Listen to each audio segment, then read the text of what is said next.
Everybody knows the deal is rotten.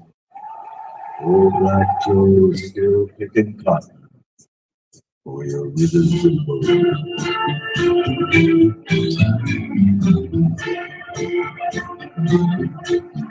Everybody knows that the dice are loaded. Everybody rolls with their fingers crossed. Everybody knows the war is over. Everybody knows the good guys lost. Everybody knows the fight was finished. The poor shed the rich rich lights. How it goes, everybody knows. Everybody knows. Everybody knows the boat is leaking. Everybody knows the captain line. Everybody knows broken feeling like everybody talking to their pumpkins. Everybody wants a box of chocolates on steroids. Everybody knows. Everybody knows that you love me. Everybody knows you. Everybody knows you've been faithful. You are taking my watch. Everybody knows you've been screwing around. So many people just had to meet without you. Everybody knows.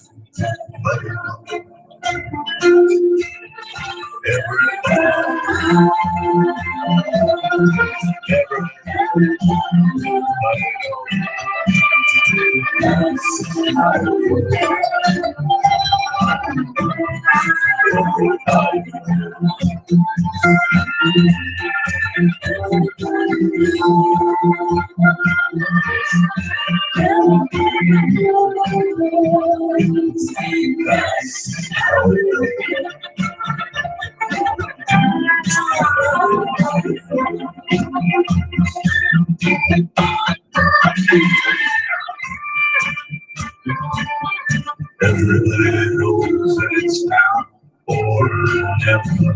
Everybody knows it's me or you. Everybody knows that you've been forever when you've done a little lie or two. Everybody knows that you're still picking for your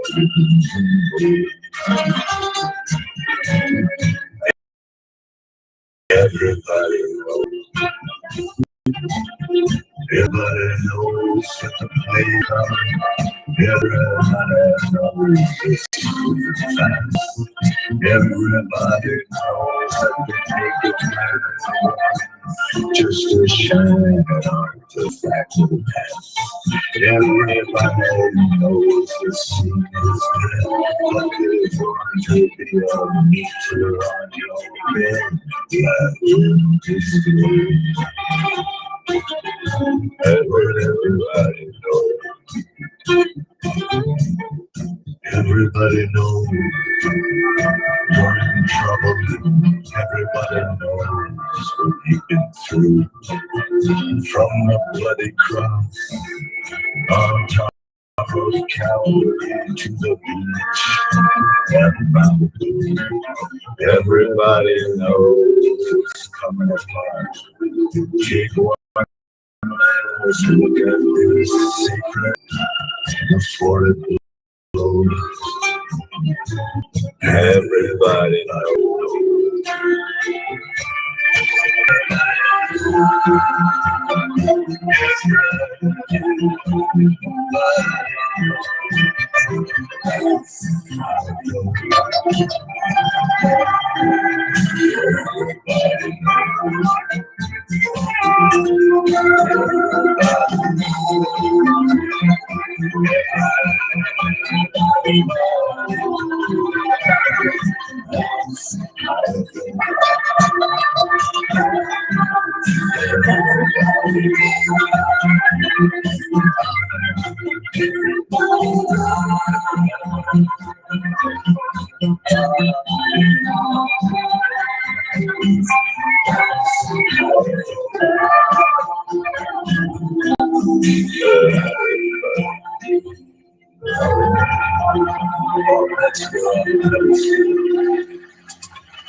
Good job. Pedal steel. No doubt.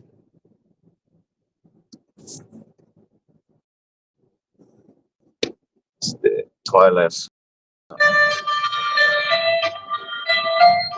Welcome to the Twilight Song.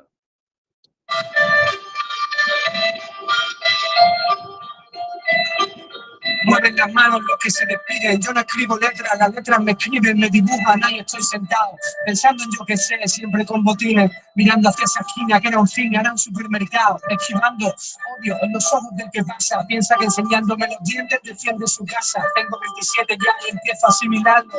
Vivo entre muros y lo más duro es no poder cambiarlo. Salgo. En mi cabeza siempre una canción, intento recordarla y no me sale su entonación. Si es que no valgo como tu relación, lo mejor que ya aprendí me pide como consultar el saldo. Ay, qué ruido de los coches que suenan, insultos en un mar de atrás aunque no canten las sirenas. Ha crecido el niño del anuncio del champú Johnson y hacer un vistaje con el traje de Fernando Alonso. Hablo con Interclassy, tiene más Interclassy de todos los que estudian una carrera así de fácil. Al menos no es un empresario nazi que vive de los sueños de 4 chavales esclavos que pasan por el llamando a Lassie dentro de sus coches que no vuelan pero casi. Son unos ladrones, abusones, pichones de pájaros grandes. No tienen opiniones cuando el jefe mande. Entonces piensan cómo pasa el tiempo. Les crece la barriga, siempre andan maldiciendo. En un pestañeo, más Rambo. Algunos más temprano, nosotros se nos fue armando. ¿Te acuerdas? Aún lo veo dentro del C4 extrayendo al conductor, para no estar pagando. Espero que haya estado en sitios más interesantes. ¿Quién es el Blade Runner? ¿Quién es el replicante? Estamos aquí 2 días y queréis tener, comprar y comprar. No quiero un bocadillo para comer. Merece la pena que sude, selecciona este es mi mundo. Quiero vivir de risa, de ataques que me den, que floten dentro de mi estómago y que se contagien también. Pasarlo bien porque te mueres y se da el dinero. ¿Será que es química todo? Daros abrazos con un traductor. Tus días son marcados como los rostros por el mal humor. Quieren luchar para un día su propia policía y despertarse con sabiduría. ¿Cuánto cuesta este mamífero? Adultos soporíferos, negocios son fructíferos, pozos petrolíferos. No importa lo que tengas, sea lo que sea, vale más la calidad que ni se hincha ni se pavonea. Mentalidad europea me da vergüenza. Ojo el cable de la tele y de la radio y hago trenzas. Os faltan muchas horas, de antes más sencillas. Las llamo las 3 Cs, llama, caricia, cosquillas. O palabras antes muertas que sencillas. ¿Cuántas luces miran puertas hacia la única fuente que brilla? O eres fuerte o mala suerte, pero invéntate una táctica que acierte para que el resto respete tu silla. Sí que es fea la atmósfera que nos rodea. Seguimos con las flechas como en circuitos de Ikea. Una idea buena es una odisea. La vida de verdad vale lo mismo que en el San Andrea. Yo sí sé como sea. Salimos de la plomo mental de la media jugando con cromos que ya ni se emplean. Orgullosos de la gente fuera del ambiente ostentoso y de pelea. Somos los presidentes dependientes de la risa, echamos detergente en cada fuente, hacemos pompas de sonrisa a ese niño de las filas que mastica 7 chicles boomer de clorofila. Yo no enseño nada, vive como quieras, dedícate a amasar fortuna si es lo que te llena, pero si además buscas la fama, choco inteligente. Los más famosos son los indigentes. Estamos aquí 2 días, queréis tener y comprar y comprar. No quiero un bocadillo para comer, merece la pena que sude y selecciona este es mi mundo. Quiero vivir de risa, de ataques que me den, que floten dentro de mi estómago y que se contagien también. Pasarlo bien porque te mueres y se da el dinero.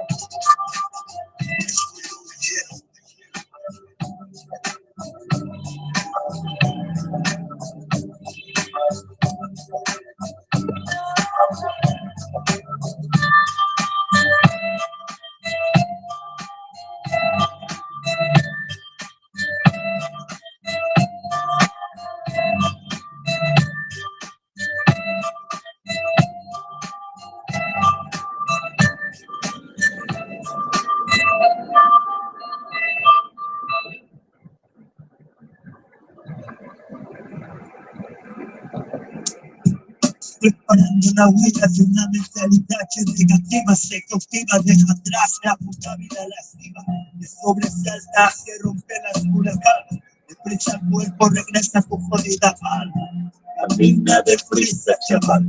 Ya ha salido el sol y tienes cosas que pagar. Tu jefe te dice que no te bajas nada. Mientras tú piensas tu muerto, si tengo la espalda mojada ya. Sin aliento, vuélvete a doblar. Déjalo pasar, tienes que tragar. El único eres que respiras. Vete los recibos y facturas que con ellas te abanicas. Sigue tumbando el muro. Suda, sigue un duro. Y encima sigo mudo. De vuelta a casa necesitas soñar. Busca refugio en tus sueños se libera. Camina, despiértate otra vez, tira y camina. Vuélvete sobre él, tira y camina. Despiértate otra vez, ya te tienen que joder. Tira y camina. Despiértate otra vez, tira y camina. Vuélvete a someter, tira y camina. Despiértate otra vez, ya te tienen que joder. Paga con sangre, sudor y lágrimas, paga.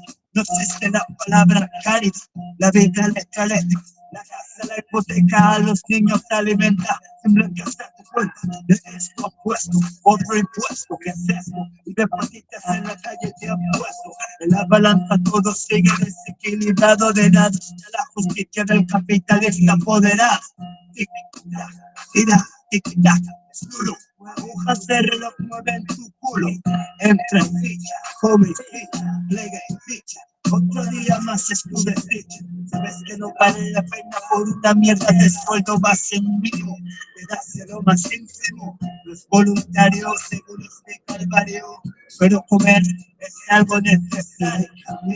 Camina, despiértate otra vez, camina. Vuélvete sobre, tira y camina. Despiértate otra vez, ya te tienen que joder. Tira y camina. Despiértate otra vez, tira y camina. Vuélvete a someter, tira y camina. Despiértate otra vez, ya te tienen que joder. Continuando, renegando a ser un sometido. Hallando en la rutina tu castigo, mis sueños no duran eternamente. Vas pensando cuando miras al dirigente. Día no estoy en compañeras, aguardando con sigilo nuestro día del delirio. Afila el cuchillo a tus hijos de Luca. Abonda sus estudios, pero que no olviden nunca de dónde vienen, de qué provienen, qué sangre tienen. Olvidan cuando el dinero hiere, dando gracias, guardándote el rencor. Sabes que a otros no les queda ni el consuelo del amor. Sin oportunidad siguen haciendo fuera. Es el juego, siguen los duelos de altos vuelos. Hecho familia, trabajo, salud. Sigues envidiando al pájaro en la mesa. Tira y camina. Despiértate otra vez, tira y camina. Vuélvete a someter, tira y camina. Despiértate otra vez, ya te tienen que joder. Tira y camina. Despiértate otra vez, tira y camina. Vuélvete a someter, tira y camina. Despiértate otra vez, ya te tienen que joder. Mierda.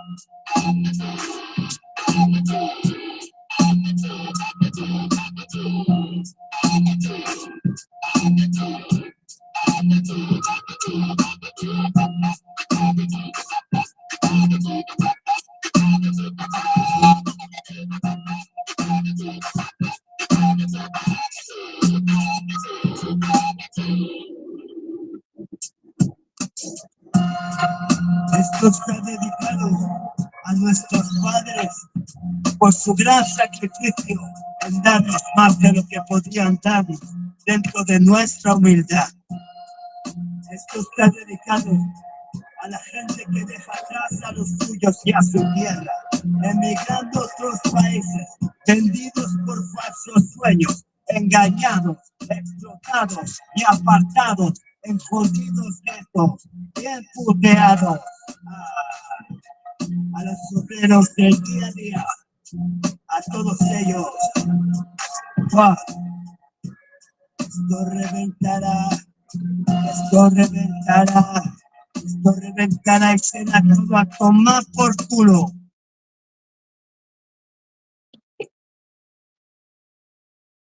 So imagine Steve robs you and takes all your crypto, right?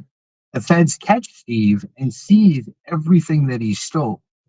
You get nothing back, and neither does anyone else that actually got robbed by Steve.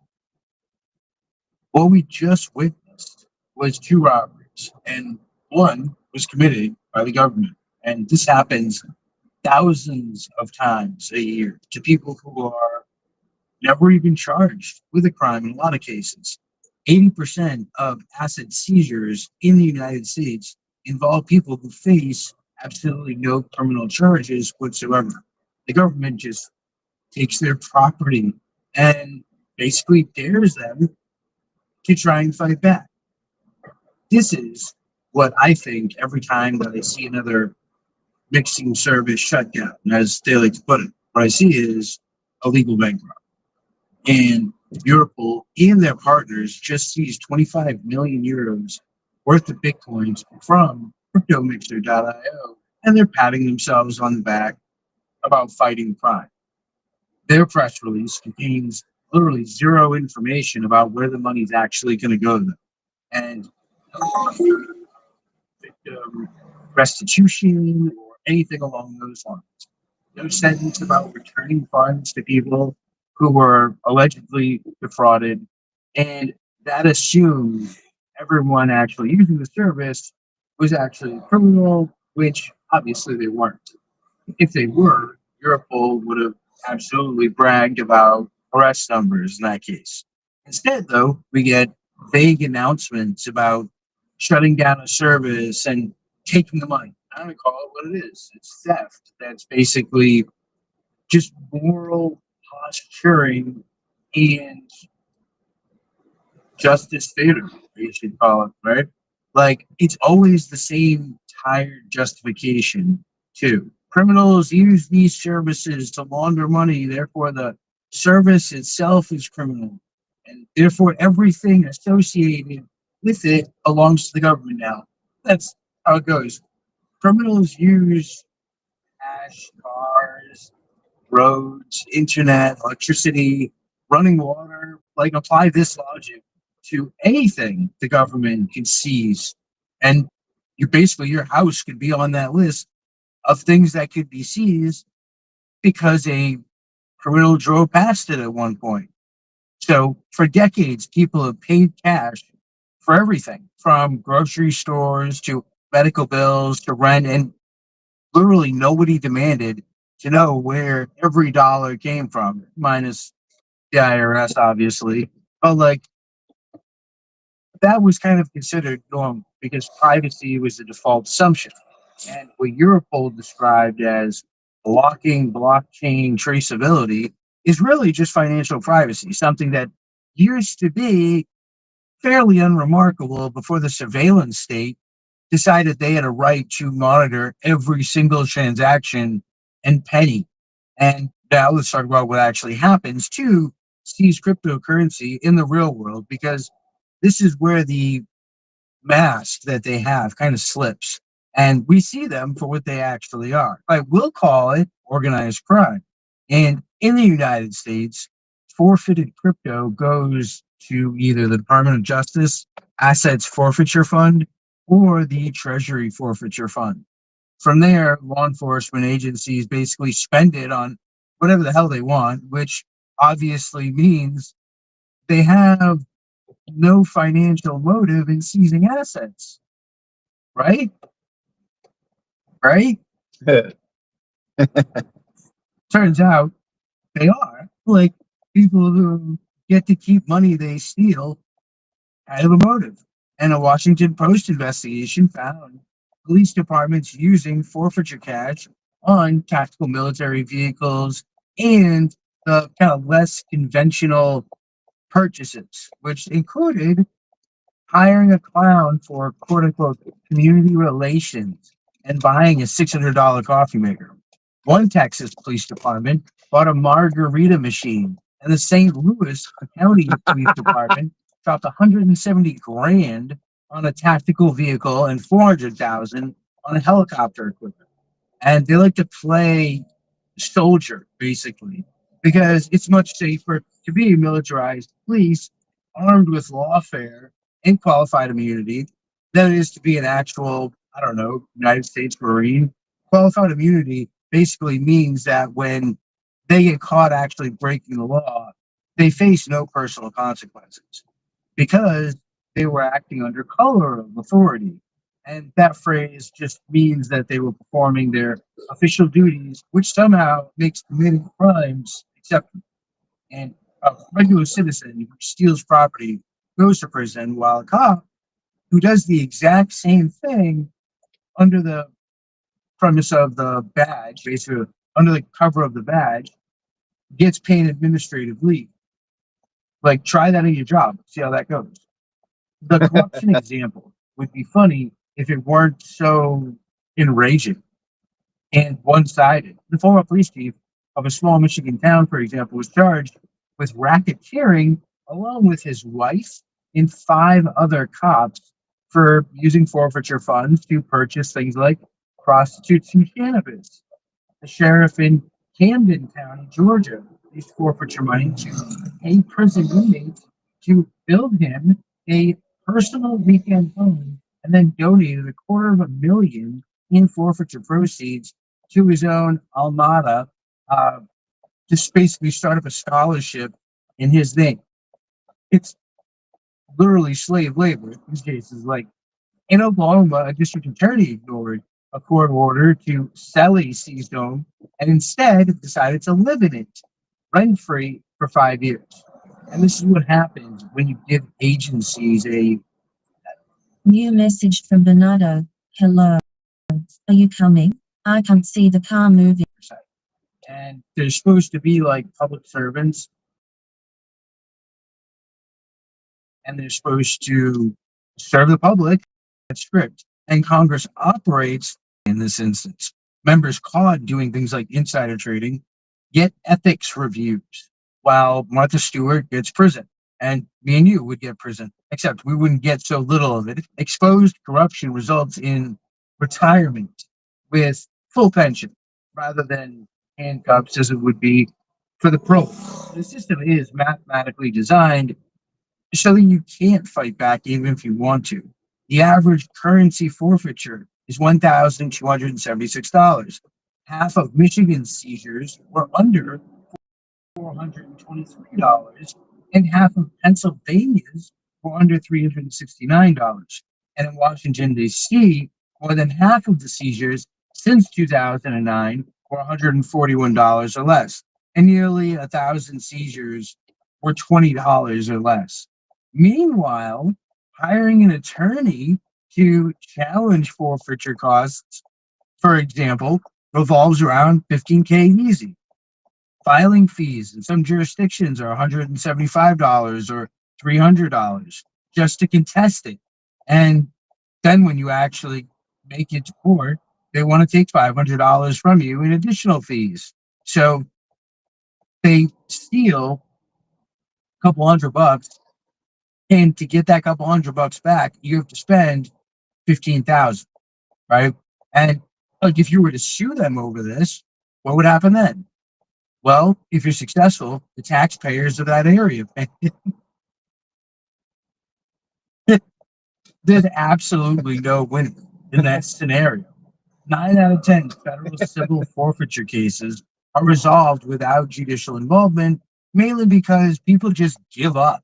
And unlike criminal cases, you don't get a public defender because there's no right to counsel when the government takes your property. And for the people that are already incarcerated trying to defend the property and simultaneously defend yourself is infinitely difficult. But it definitely gets worse. And the burden of proof shifts to you once they actually take your property. And the government seizes your stuff, then you have to prove that you didn't actually do anything wrong. And doing that from inside of a cell is almost impossible. And this is the guilty until proven innocent, which is exactly the opposite of how our criminal justice system is actually supposed to work. So, for example, in Massachusetts, they only need probable cause to take everything that you own. which is the same standard cops use to pull you over.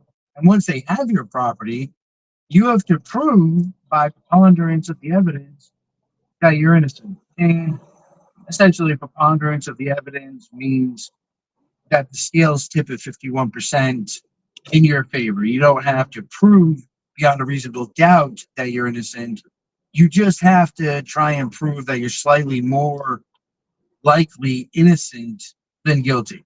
And sounds almost kind of reasonable until you realize that you're essentially proving a negative while the government holds all your money and you can't afford a lawyer. The system is designed to making fighting back just financially impossible. In which case, it's kind of good to be broke and be used to that. In 1985, the Justice Department took 27 million in forfeitures, right? By 2014, that number was 4.5 billion with a B.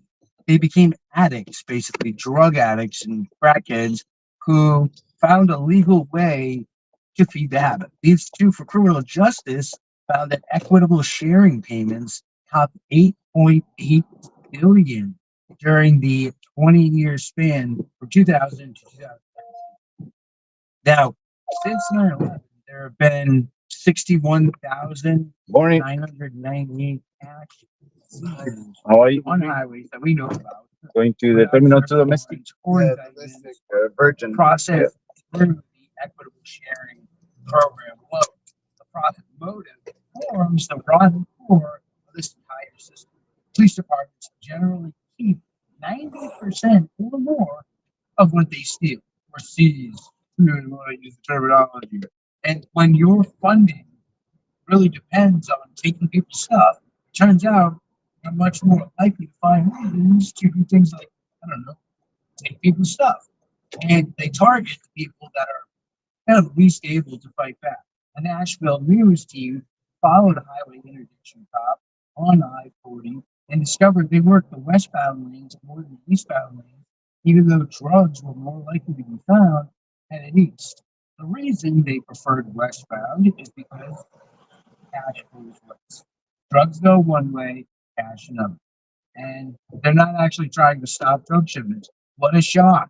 I think anyone who understands history knows this. Like, what about the victims, right?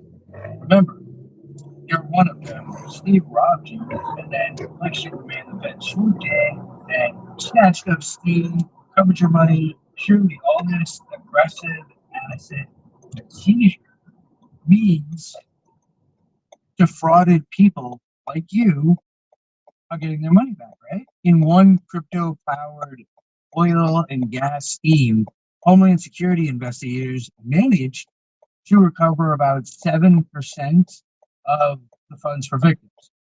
Phishing scheme recoveries often fall below 50%, and Ponzi scheme victims frequently see recovery rates under 40% when they see anything at all. And the UK's model is even worse by orders of magnitude, basically, where 50% of whatever they get essentially goes directly to the home office because it's hard being a manager, a bureaucrat, and suits are expensive. So, with the remaining half, they split it between police and the prosecution, basically, and the courts. Victims essentially get whatever scraps remain, if any scraps exist. The United States has essentially stopped pretending altogether. They've established a thing called the Strategic Bitcoin Reserve, specifically to hold seized Bitcoin as a national asset rather than just liquidity. And the dollar is a debt instrument where every dollar printed carries interest owed to private banks, leading the value by design. Your $10 bill still stays a $10 bill, but buys $8 worth of what it used to be able to buy.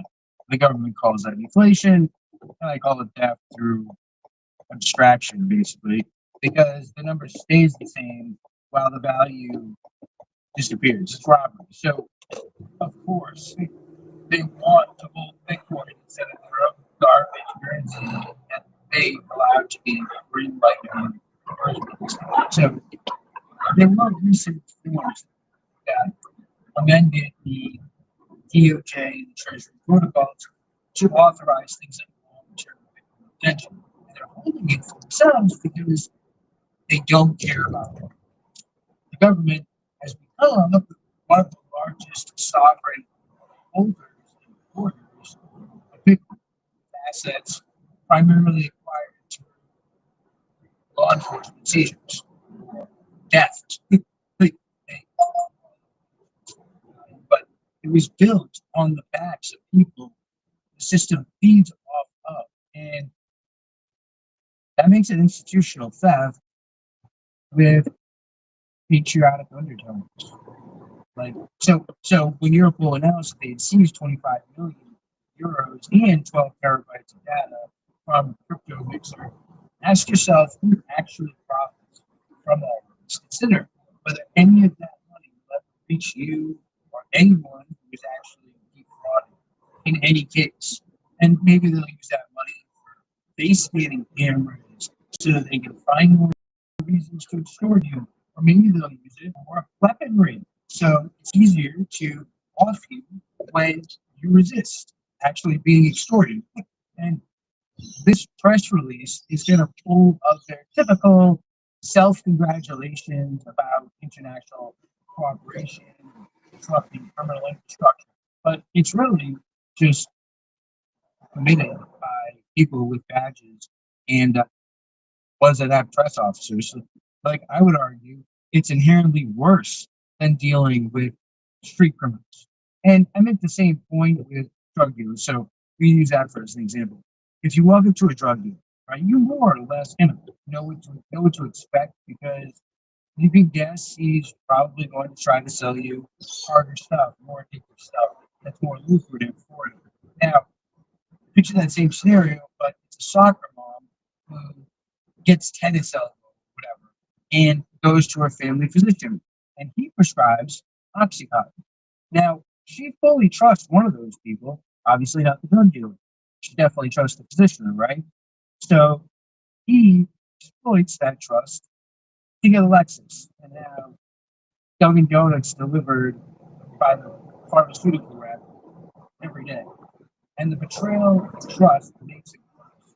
The appearance of legitimacy compounds that even more so. The system is built to squeeze every possible penny out of people that it's supposed to serve. And when there's absolutely no more pennies, it just uses that. Right? Blood is fine. And all of this is many reasons why we have in the United States 5% of the world's population, but 25% of the world's prisoners. It's not that we have more criminals. We have more laws and more profit motive. And it's why we have so many laws that no single person has ever been able to count them. Like, they tell you it's about protecting citizens from criminals, but when they seize funds, buy margarita machines instead of, I don't know, compensating victims, when sheriffs build personal vacation homes with forfeiture money, when 80% of seizures happen without any criminal charges, like the line between law enforcement and organized crime, it's blurry, really blurry, kind of with this definition textbook of actual criminality. And privacy tools are just not the issue here, because we've had financial privacy in the past with cash. So it's nonsense. Mixers have nothing to do with it. Even if you say, oh, okay, most bills that are tested, paper bills, tested for drugs.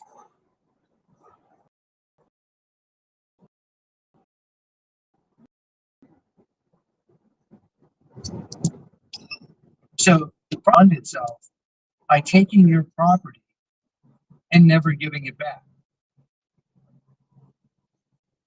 So stay safe, stay aware. There's adversaries out there.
Here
we are.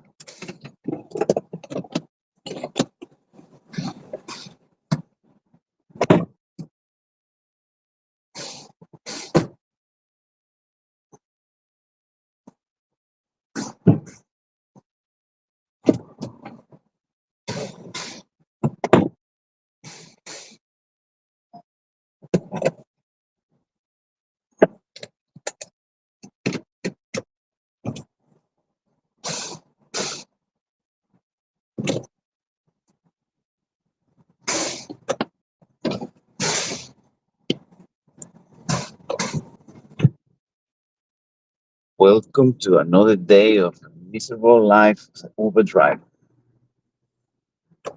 Same shit, different day.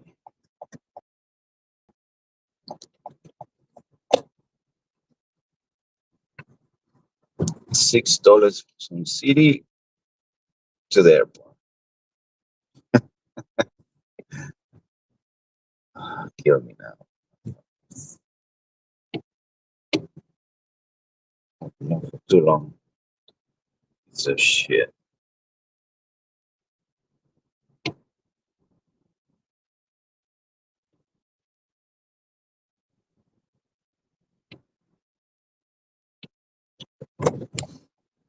Twilight Sun.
Sube la marea, mantener el barco a flote es ardua tarea. Es una garganta descargada la que canta esta canción de piratas sin mirar a la Corea. En el metal se hacen velas, hay bandera blanca, sable calavera. Una mano en el timón y una botella de ron sobre el suelo de madera. Y el tesoro que yo quiero no es el cobre, solo el oro de aquellos a quienes sobre. Porque a pesar de todo somos hombres honrados, no tocamos a mujeres ni rogamos a los pobres. Noche fría como el acero forjado, bajo cero y el ambiente enrarecido. La sangre me ha dejado mis dedos manchados. Estoy enganchado a esta vida de forajida, porque la vida me sube alrededor del mundo sin un rumbo definido. Dibujo la misma del tesoro perdido. Sale humo del cañón, la vida pirata es la vida mejor, alrededor del mundo sin un rumbo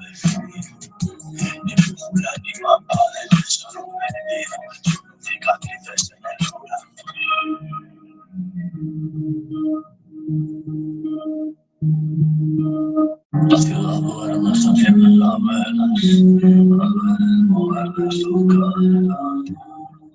Botellas llenas, nada deriva la noche entera.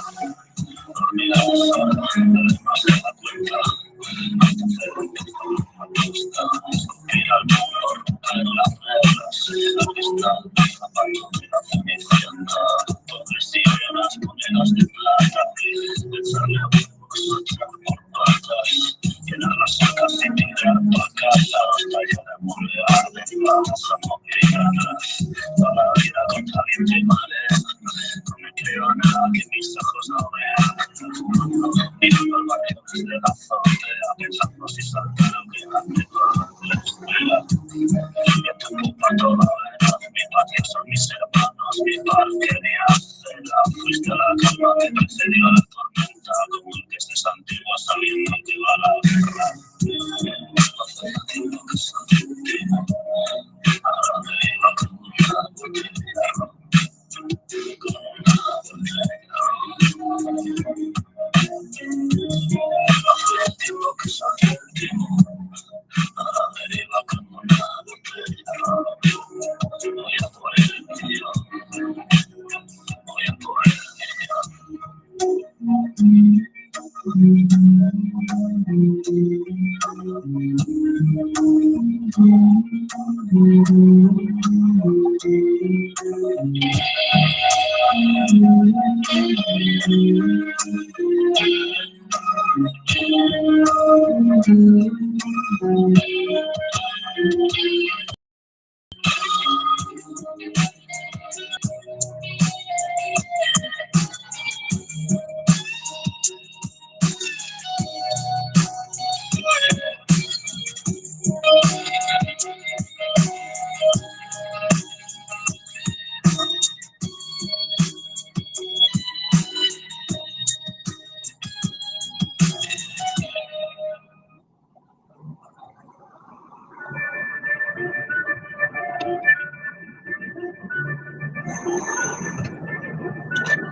Cuido mi tesoro como una leona turquía. No darán cabeza al son de la melodía.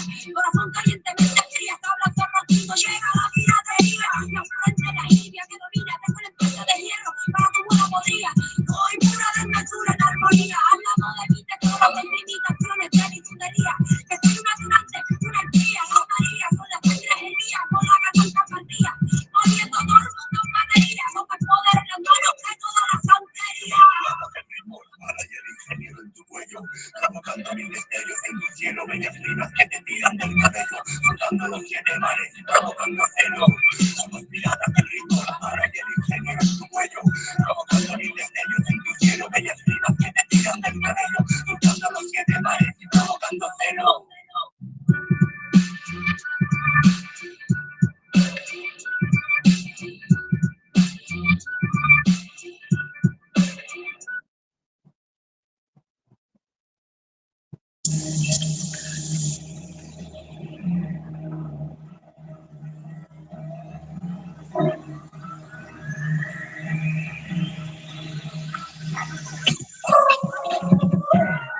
Déjame hablar antes de lo que sé. Pasando el futuro relevante. No olvides el amaneció peligro. Me preguntes otra vez si soy industrial. El corazón me ha vuelto a traicionar. Sube hasta el cuello y no puedo respirar. Tiene tu nombre, se hospida. Para sacarlo me han tenido que rafarear.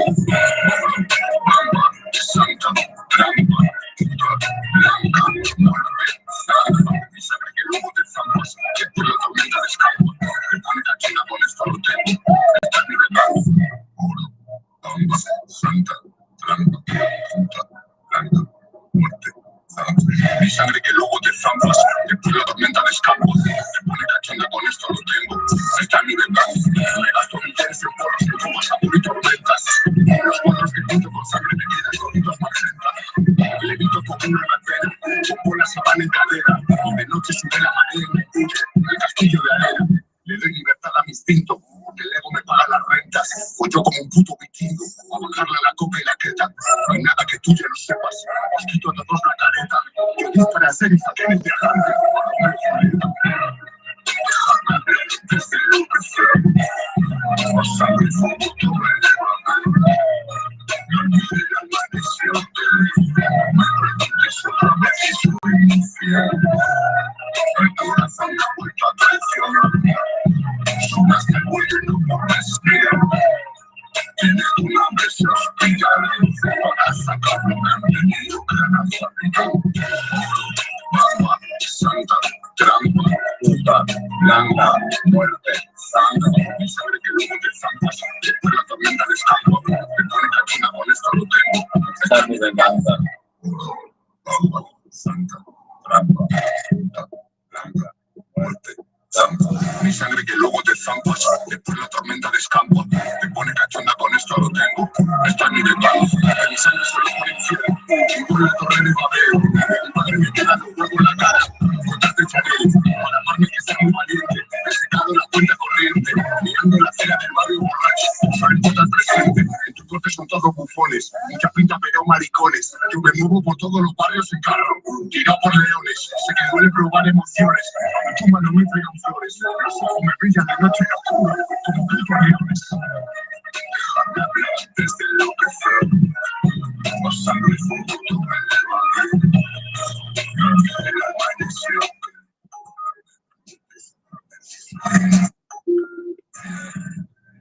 El corazón me ha vuelto a traicionar. Sube hasta el cuello y no puedo respirar. Tiene tu nombre ese hospital. Para sacarlo me han tenido que rafarear.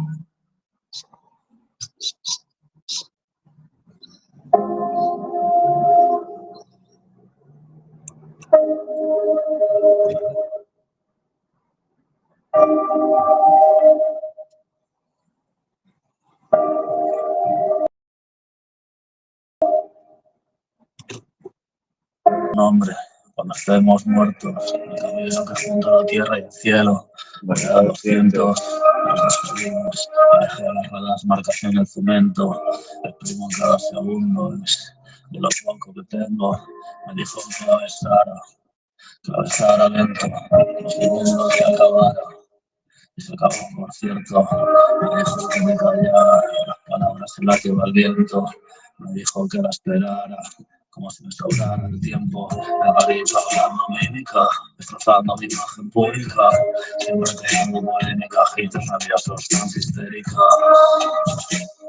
Esos son deseando que entre su juego. Ojalá se vieran como les veo. Ojalá los anillos. Pedirte un cigarro pa' un porro. Tratarme en el bombillo a mirar cómo pasa, salimos del barro. Me confundo, sé de dónde vengo.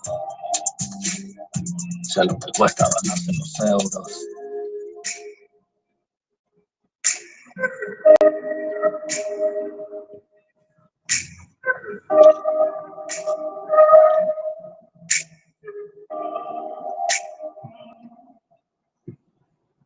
Disfruto los momentos felices, en honor a los tiempos difíciles. Fumamos Brasil, nada que ver con tu polen de kiff. Orgulloso de mis cicatrices, de todas las veces que tropecé, porque mi sé yo lo que hice. Aprendí y avancé, ahora que me analice. Los números hablan, hagamos balance. Dice que vive el 2011, que nos alcance.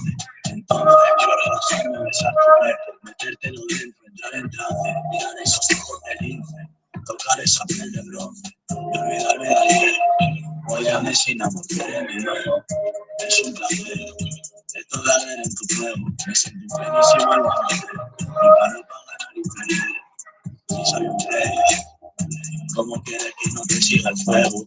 Para adelante con un toro, elegante en un callejero, tan distante a tu lado, son diamantes guardados dentro del joyero. Te abro las puertas del cielo, llave del banco y un cerrajero, te regala el corazón, ahora en el pecho tengo un agujero.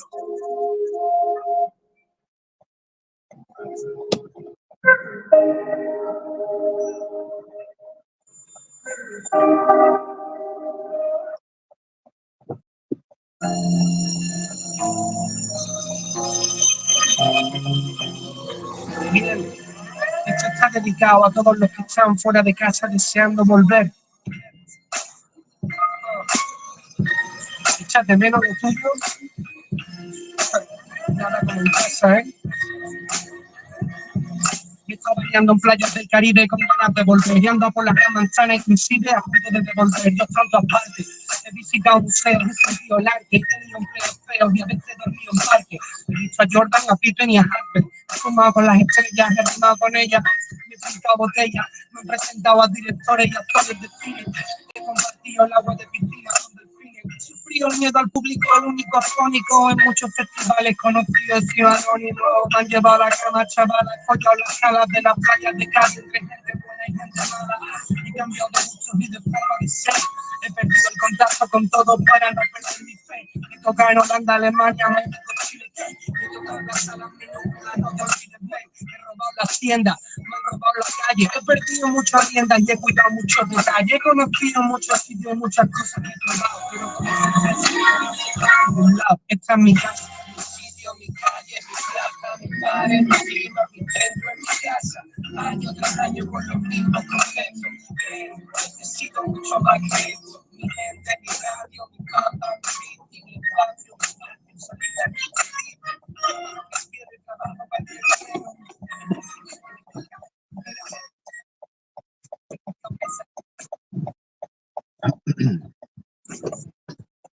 Morning.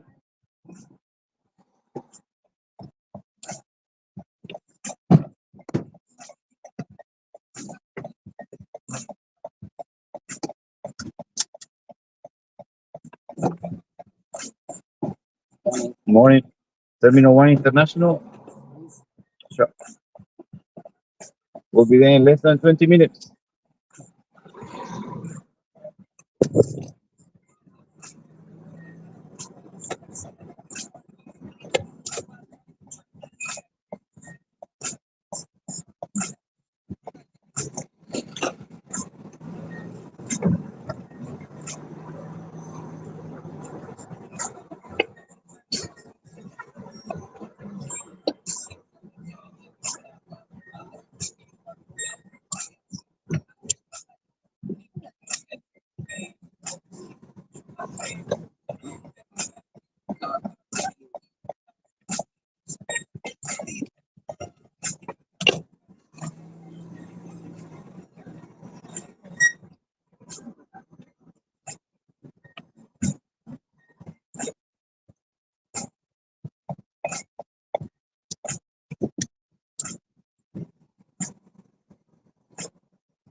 Let me know if it gets cold or hot. I can change it. Or if it's the window, okay.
What are you talking about?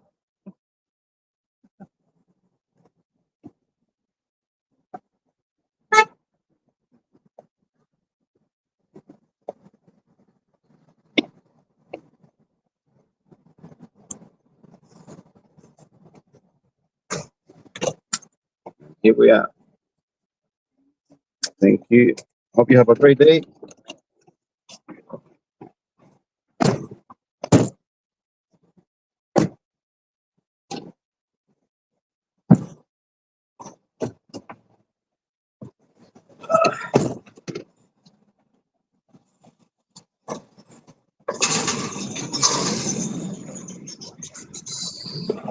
Let's go.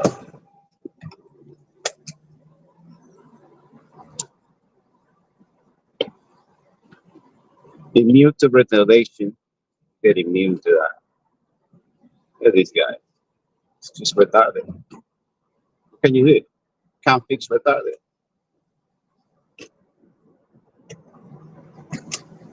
Fucking retards. They pay for the license.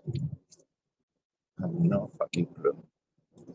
And this is another $6. So $12 for how long I've been doing? An hour and a half. Not too bad. $12 for an hour and a half. Seems reasonable. So, shit.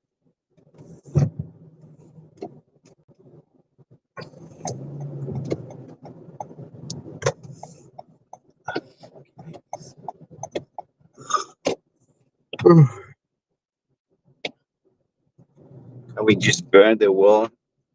Fucking stagging. What a shitball.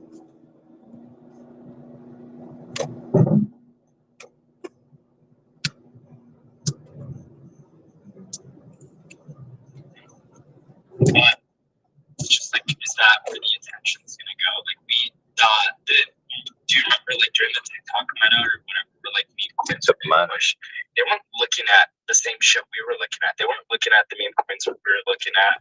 They were, like, pushing they had, like, the chill guys. I think Rismus was pushed. Some Diddy Oil fucking tokens being pushed. And I think, unlike him, because it's the space, they're not gonna have the same eyes on some of these things that we do. But I don't know. I think if enough crypto native people do rally behind a single IP, I think that.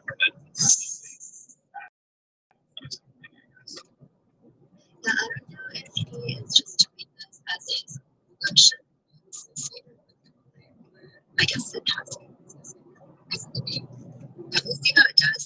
It is kind of like out of the meta launching this points, but let's see how this does. Would you buy right now the NFT or the Bitcoin? No, not at $700. Only because doing that a bunch. So I would want to see how it settles out. I don't even know if it went to public, but if it were to go to public, it was supposed to be 10 each versus free. So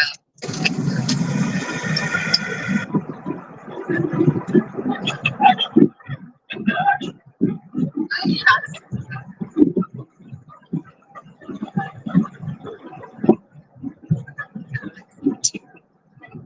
it's better than some other.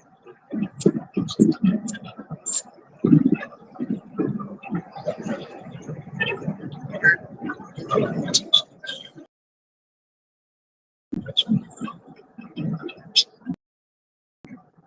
Okay, thanks for that. Right now, maybe I might. No, you'll wait until next time. Then I'll do that.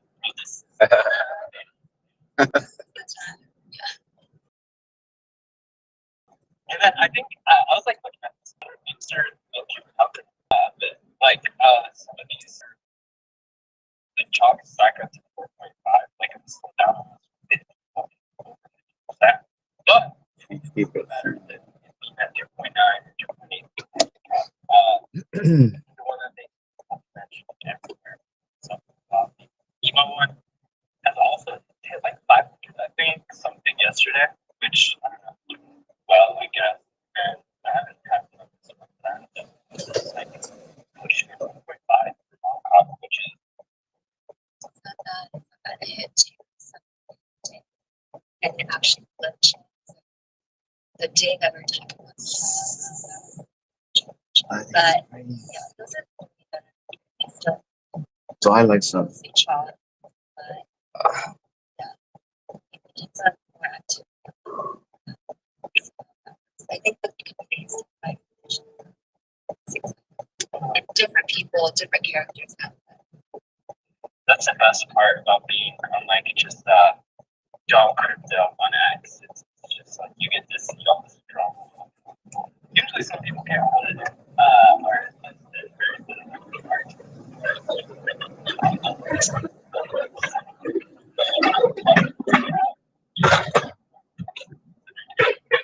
as long as you're not 100%. Yeah, exactly. But some markets like are not down. That building market all red. We're not totally right.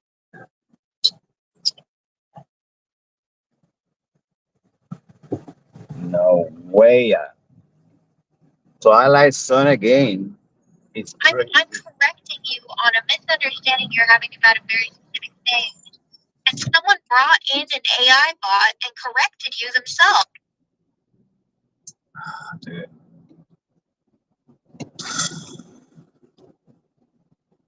We stop with the Twilight.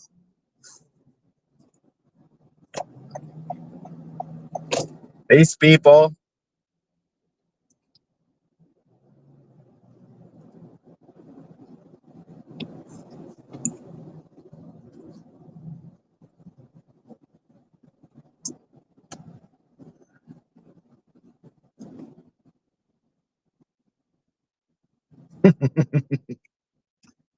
It's crazy. Leave it in the chat. Chat's open. It's pretty crazy. How many people? How many people? How many people in the chat? We got 11 people today. That is crazy. You guys have fun.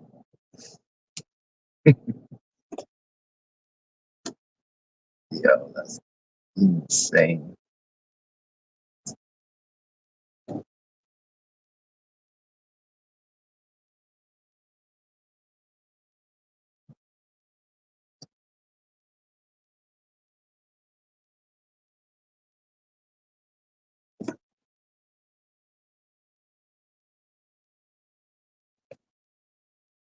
You're gonna be patient.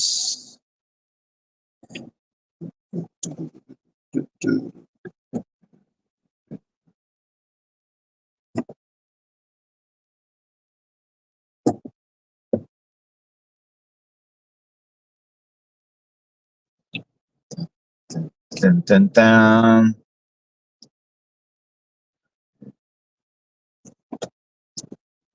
They will be great.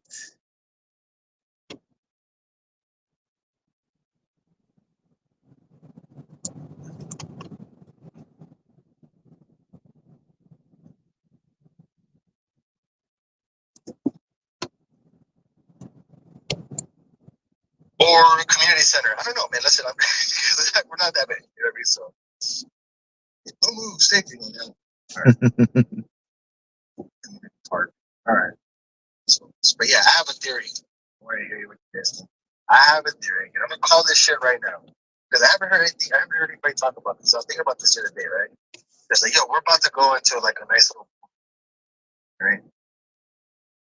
And I'm trying to think, like, where else can we And listen, I'm not saying this to be bearish because this is not bearish. I'm saying this because it's damn near almost. We're getting to a point where I can't see where the possibilities of a black swan event happen, and that is scary because the last time we were caught off guard on it, and none of us were ready. And right now, I'm gonna say something. It might be a little bit controversial, but I kind of feel like somebody has to say it because I haven't heard anyone say it. Is I think there's a possibility of a black swan event coming, and it might not be within the next year or two, but it's coming very soon. And the reason why I say this is because the only person that could actually do something crazy that could fuck up what's going on right now is Michael Saylor. And I have a feeling that Michael Saylor might be the one person that can cause a black swan. Have you guys heard about this? Has anyone ever thought about? I'm not sure if I'm the first one to think about this shit, or even maybe I'm just crazy. I don't know. I'm just saying. Has anybody ever thought about this? Because you guys understand that this guy carries a boatload of Bitcoin. On top of that, his business isn't doing too well, right? Yeah, I think he's over leveraged. My personal opinion. No, and I've thought about this for a long time, but I'm just like, maybe I'm just tripping. But I think he's a little over leveraged, but I don't know. He's over here doubling down. He's going hard. He's going. And I get it because he believes there's going to be an upside. But if there's a black swan event, it's fucking Michael Saylor dumping on it. Michael Saylor. You hear it here first.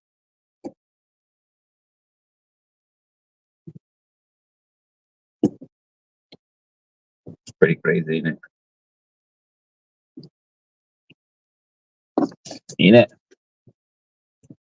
If you listen to people on X who, despite their knowledge on the subject, will always argue as if they're an expert on it. True. Yeah, that's I'm certainly not an expert in quantum physics at all. I don't know shit. But I do, if I'm reading something, I'm not going to speak on it so confidently unless I really understand it. And I spent weeks trying to understand this stuff. So I know what if I'm speaking.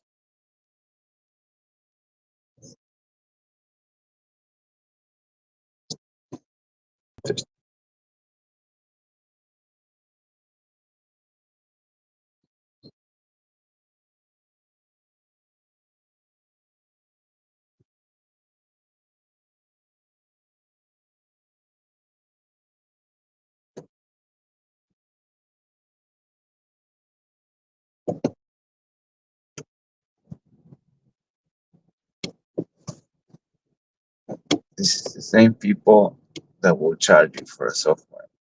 Just remember that. I can see them. See their nose. Same people. Same action. Same blood.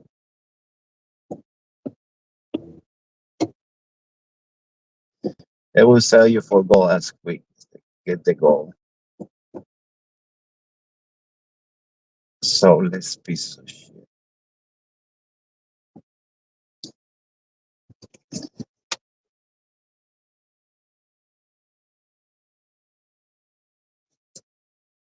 Yes.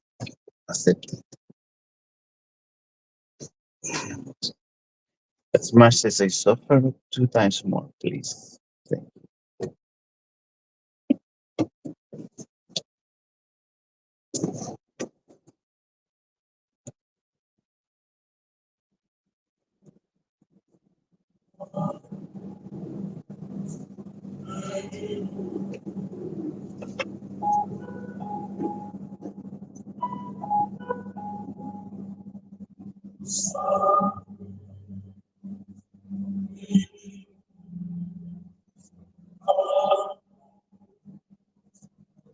you.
So what they do is they steal your software, they make the version, but it's exactly the same, and they sell it, and you make it for free for people.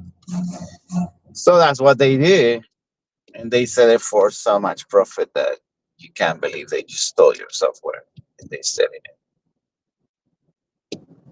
Same people, it's fucked up. Anyway, you lose the faith and hope. You just don't want to do anything for anyone. These motherfuckers steal it, they make the version, sell it. So fuck it.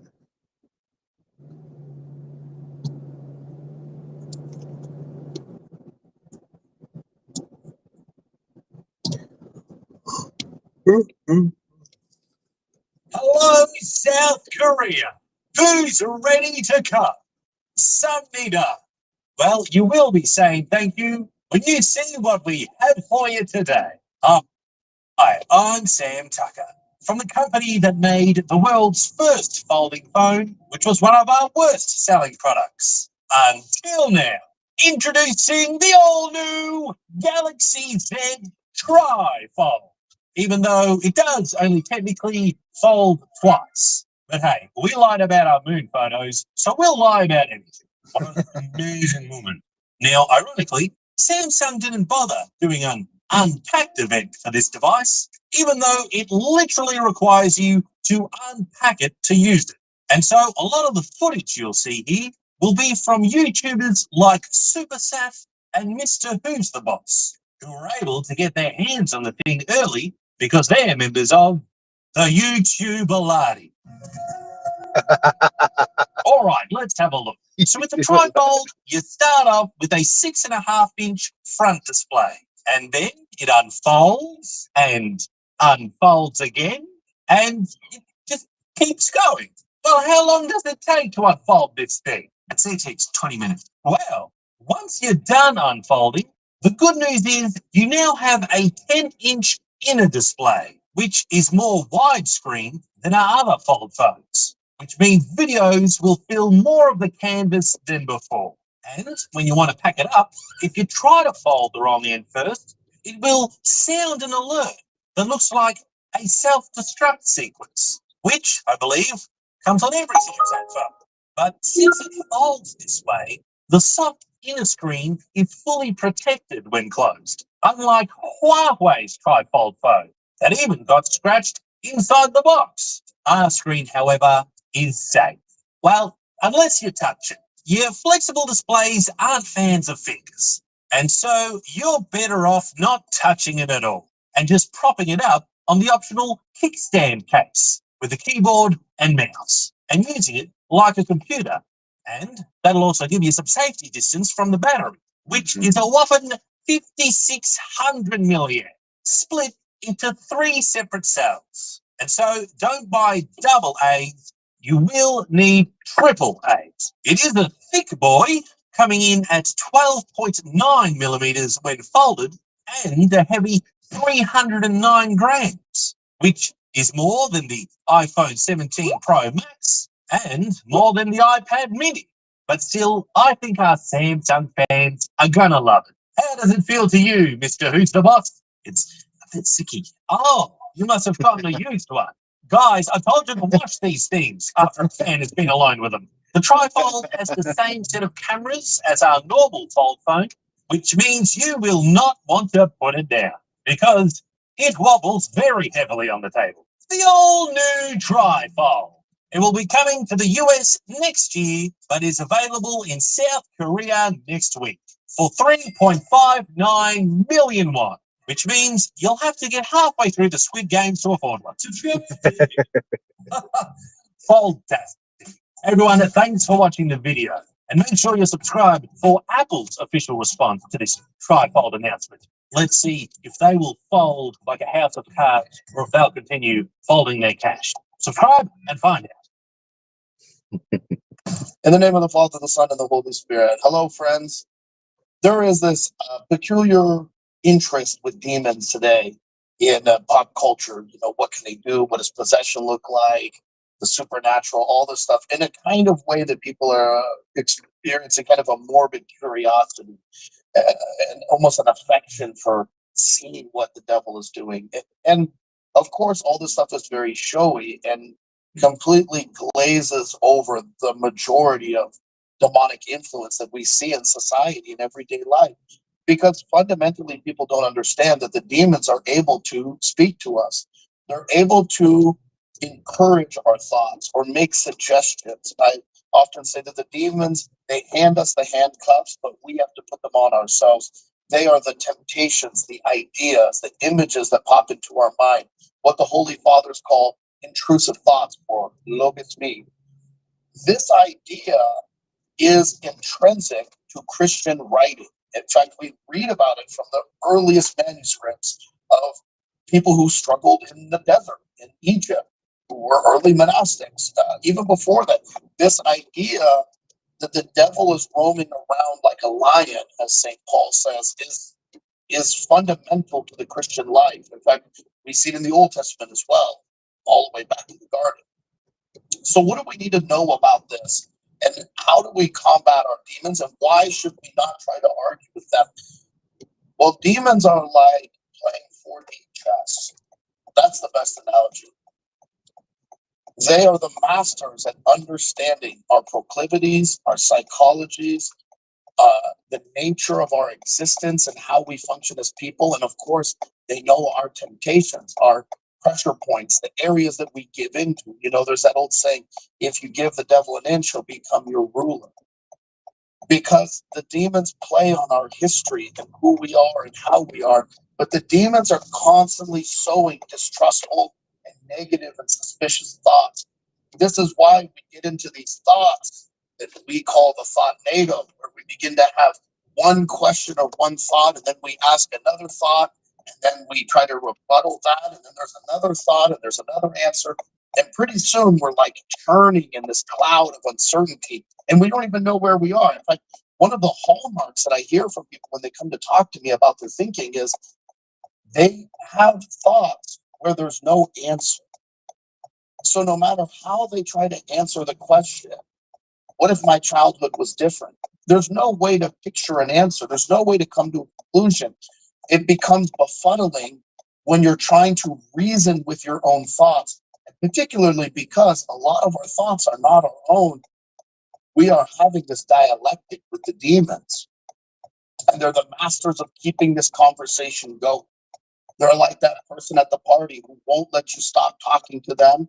And every time you signal that you want to end the conversation, they have one more thing to say, and they just keep sucking you back in. So when people are trying to diagnose and figure out their thoughts, it's like they're using their mind that's already kind of broken, subject to the fall, and they're trying to use their logic, which is also fallen and finite. You know, logic is not perfect. It's not the perfect guide. In fact, you can present perfect answers to yourself, and yet you won't find any peace. It's that great mystery that in our society today that's hyper influenced by psychology, there's this idea that just getting our thoughts out and talking about our thoughts and looking at our thoughts and exploring our thoughts is somehow going to bring us to a destination.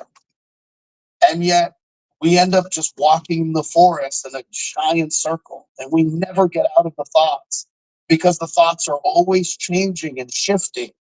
And if we're distrustful, then all the thoughts are distrustful. And then we start to think, oh, that's right. Everything is suspicion. Everything is this. Everything is that. We begin to see things very black and white, but we refuse to stay in the moment and in the present. I often say, the devil takes us two places, into the future and into the past, because neither one of those are changeable in a sense, right? We can't go to the future and know what's going to happen. And we can't go to the past and rewrite history. But he gets us out of the present moment where we're able to pray. See, man was created to exist in this ever-present reality with God, forever in this kind of eternal moment, which is right now. Morning, Laura. How are you? Yeah. But in a real way, Broadway, please. prayer, Jesus prayer, the mind being focused on Christ. When we're in the present moment, we have nowhere else to go. And yet, our thoughts tell us to go everywhere. Replay yesterday's conversation, replay a thought or memory from 5 years ago, or an argument that we had the night before, or well, what will happen if this doesn't work out? Or and then if that doesn't work out, then what would this be? We're always projecting all over the place, but we're not really firmly rooted in the moment. Hello, friends. Thank you so much for supporting the channel. If you'd like to take that next step in supporting my wife in a poor transit van for our 6 children, please check out our online group called The Narrow Path. It's hosted at school.com/fathermoses. We have courses on marriage, spiritual life, interviews. I answer questions in a weekly video today. I'd love to see you there. Thank you so much. God bless. Christ says in the gospel, today has enough anxiety of its own. What do you mean by that? Going. Yeah, pretty good. Thank you. You good. A good morning. Starting, yeah. Yeah. Constantly clamoring to take our peace. Nice day, so that's good. And the only place to find peace is not in this world. Everything that starts good, hopefully finish good. That's where it's easy. We let go of the thoughts. When we stop trying to analyze and figure everything out. When we stop trying to forever question everything that happened in our life. Why this and that. We're trying to make sense of it. And we're living in the present. That's the only real reality. At the moment of our death, that is the hyper experience of the reality of the boundless of this existence. And we never know how long we're going to live. We may all die. We don't have any idea. And so it doesn't move us to worry about tomorrow, to project into the future, to try to figure things out. This does not mean that we don't have any planning. Our planning has to be mitigated by a strong sense of the importance of being right here, being in today, stay here, and give ourselves with Christ. If we don't seek to connect ourselves with Christ, we're going to be all over. And if we start to talk to our thoughts, most of the time, this is the writings of St. Simon on the Athletics. Never talk to people. People think, oh, he is going to appear in my room and he's going to suggest all these things and have a no. It's the laying in bed at night, the anxiety, the worry, the thoughts that play, the uncertainty. What if this doesn't happen? What if this never happens? What if I never get X, Y, and Z? Then when this person sees me in this light, what does that say about me? It's a constant deflection. And when we get into those thoughts, it's the hallmark. We don't know where we are. We don't know what we're doing. And there's no answer because for every question, every answer is another question, another idea, another thought that's always pulling us away. This is why we don't trust others. We treat our thoughts with suspicion, especially when they're negative thoughts, anxious thoughts, depressive thoughts, thoughts that are causing us turmoil. Saint Solomon once said, if you have a thought that disturbs us, free to leave it, find another thought. So many people hold on to these negative thoughts, and it impacts their soul. And their soul becomes negative just from the thoughts. Nothing else. Nothing's even happening in reality. But the fear of reality starts to bother the soul. It makes the soul uneasy and agitated, fearful. Our mind to a more emotional state. Because without thoughts, we wouldn't be feeling this way or that way. We would be drawn away into anxiety, fear, depression, and all these other emotional states that so often plague us as people.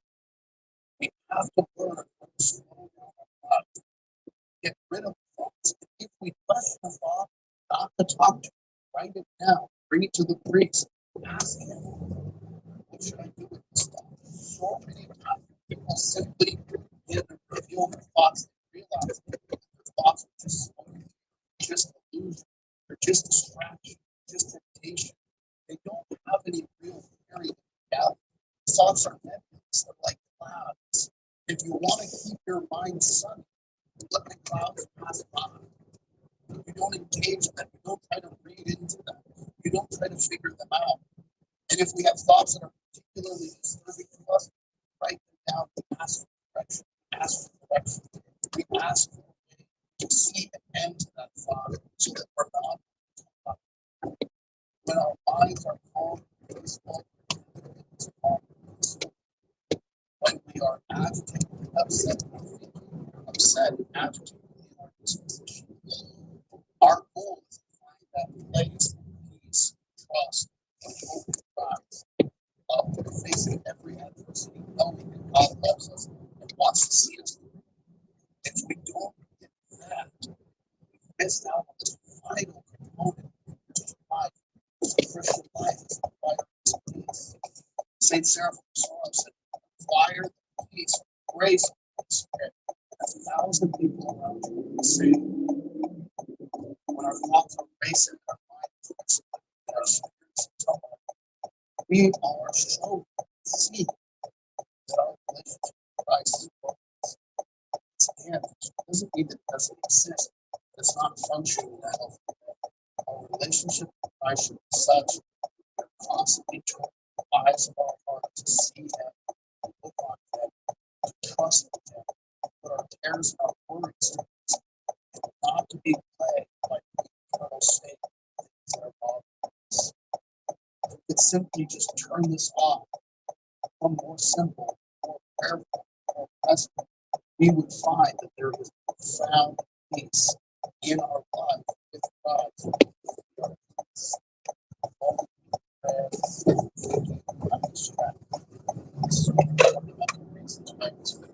Every day, structured prayer, morning and the evening, to cap our days, that preparation for that day, preparation for sleep, preparation for us forward, just tackling that one day at a time, not looking at our whole life, just for today, what do we something tomorrow or right now? That's the plan that I will live every day today, not in the failures of yesterday, but unmet expectations, or in the future possibilities would be forever. Right now, right now.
Yeah.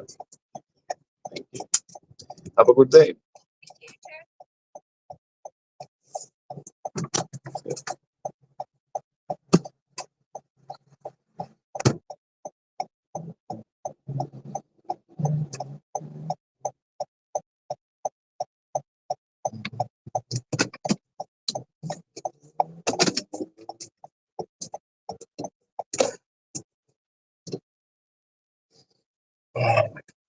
Days.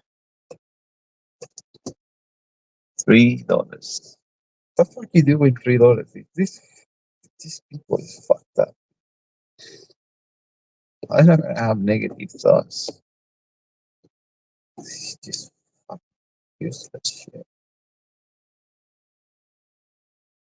Can't be anymore. Soulless piece of shit.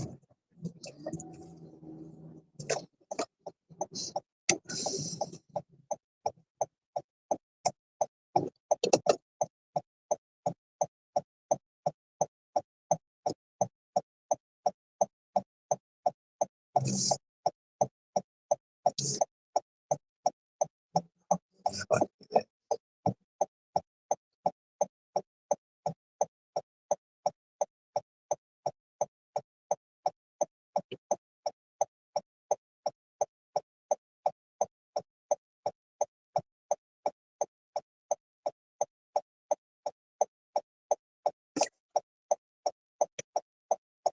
Adequate. So that's just, the power of space. Well, at the end of the day, it's still person to person. I don't think it matters. Like, we generalize men and women a lot, especially in these spaces. But I personally still think that it's all about the person in general, not like a gender-based quality or just quality. That's my next step. I'm gonna convert to this part, like within the next season. So, yeah. Well, I'm interested in men. How can I not like men? How am I gonna date men if men? I'm not trying to make you gay. What is happening? I'm not saying men, but I'm straight. It's like a curse. You know, you hate men, you're straight. So that's what God does to you. But ironic. It is, unfortunately. And we have another man, Jeremy. You know, Jeremy can be a reason why some women hate men. So let's go to Jeremy. Please go ahead. Tell us something lovely. I want to say that boys hate confident men, like soy boys, the one that drinks soy lattes. But men, like me, I want a confident woman. I want someone that'll stand up by my side and not stand behind me. I want a woman that'll say, "This is what I want for dinner." It's okay that I order for them, but one to step up. I want someone with a voice. I don't want, some cowardly little, "Oh, yes, Daddy, whatever you want." No, tell me. Check your DMs. Have you talked to Polina today, Jeremy? Polina is very opinionated. No. That's fine. I haven't. I was busy earlier today, but I meant to ask her for her cell number so we can start chatting through the WhatsApp or iMessage, one of the two. I have PTSD from that, but yeah. Anyway, let's move on. Anyway. I wanted to say that, oh my God, Jeremy, sorry, I had like a PTSD second. What was it that I wanted to tell you about? Oh, well, I completely forgot it. Oh, no. Remember. Yeah, that's true also, but your two ex-wives, I always confuse it with three, but two, unfortunately, maybe not yet. Two of them, were they confident or not? Yeah, they're real confident. Yeah.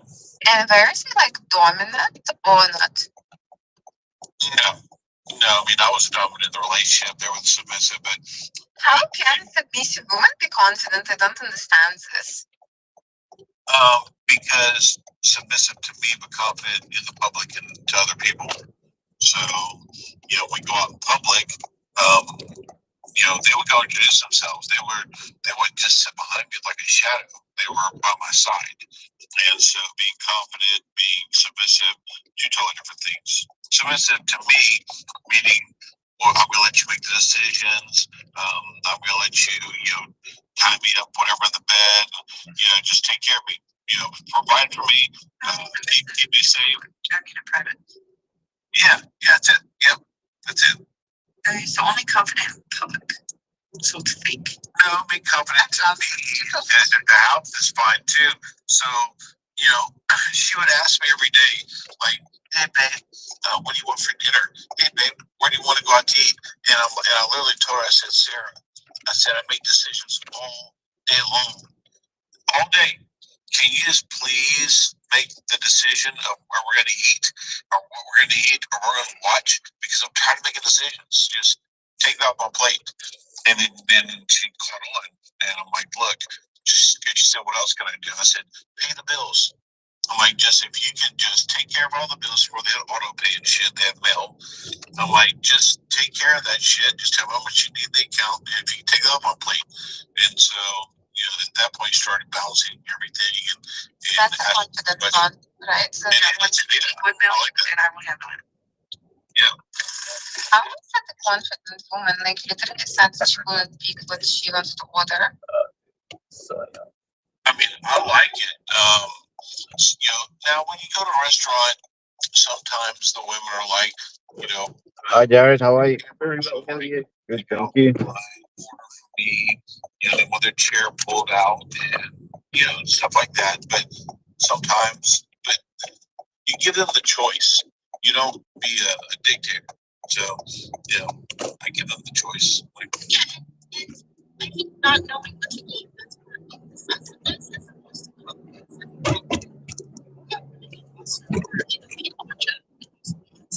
Especially if it's a new restaurant you've never been to. She's like, "Look, I've never been here. I don't know this type of food, so what do you think? Maybe you make a suggestion because I know what she likes." And so, that's what I meant by ordering for them.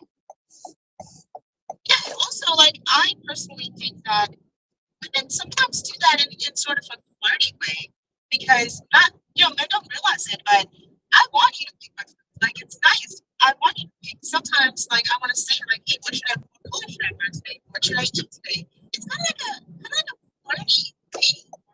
lot of fun. Like I like that. I do that all the time. Me too, because that's amazing. I would buy her clothes and say, "This is what I like. This is what I like," and then she'd do the same thing for me. And I'd wear, like, I didn't wear English laundry and all these other what I thought were gay shirts, and she started buying them in those hand stitched $300 jeans. I forgot the name brand. And I'm like, okay, you think that makes my ass look good? I'll wear it for you. Whatever. True Religion was one of them, but then Bad Religion.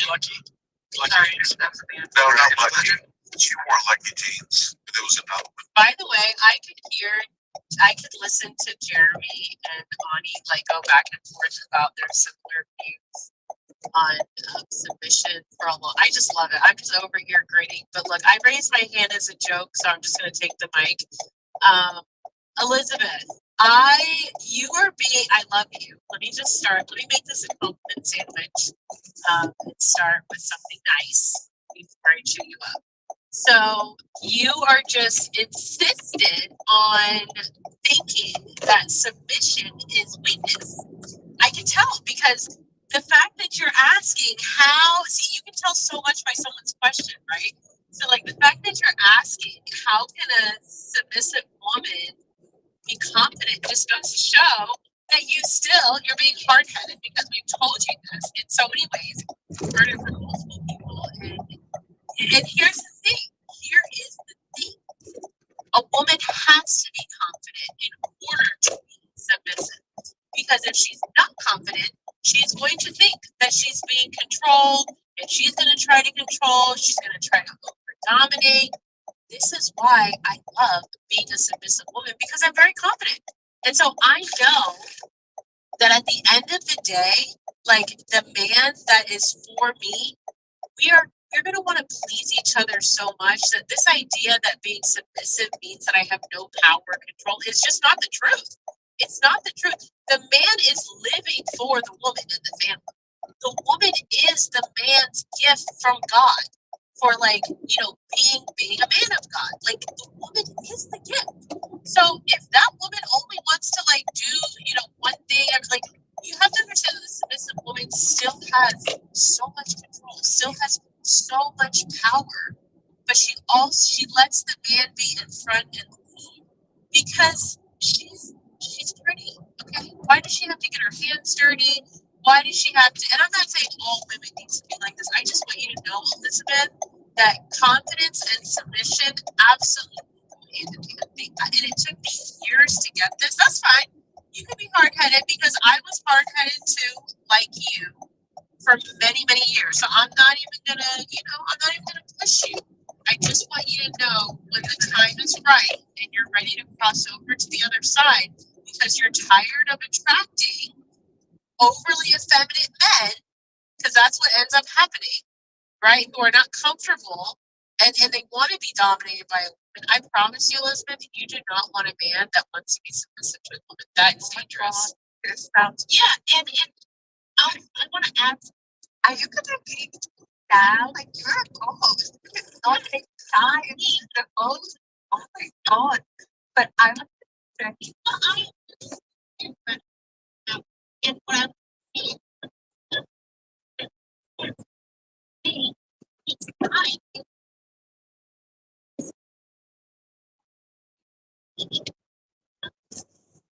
Alex really work on much.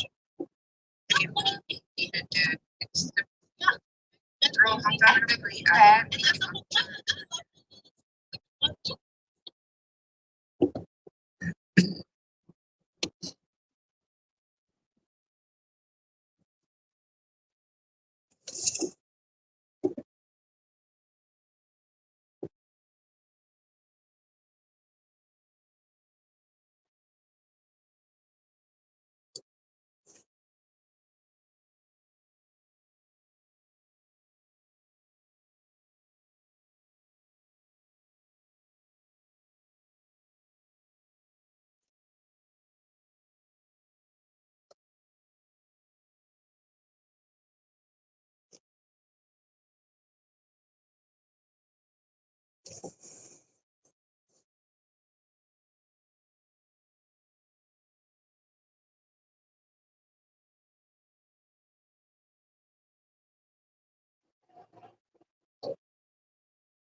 Thanks, mate. Thank you. Have a great day. Have a good day. You too. Thank you. See you, Jared.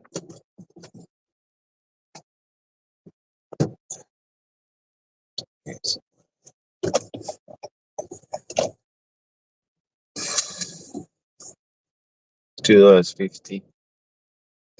Fuck, dude. Why the fuck I'm doing this? What the fuck, dude?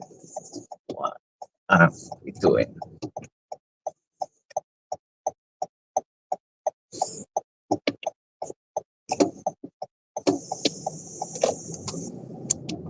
Fucking waste of time, dude. Oh, this is how it feels to be retarded. Fuck me there.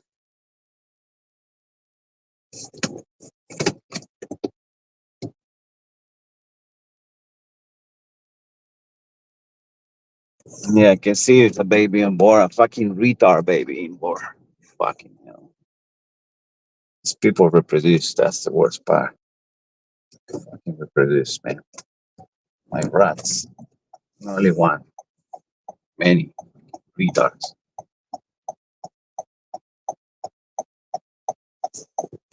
Fuck. Shit. How are you gonna have negative thoughts? Holy fuck. This a lot of holy fuck.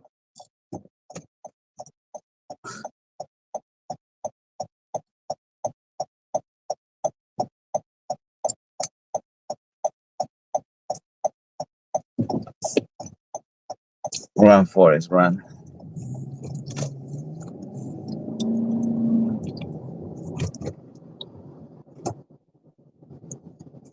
Boom.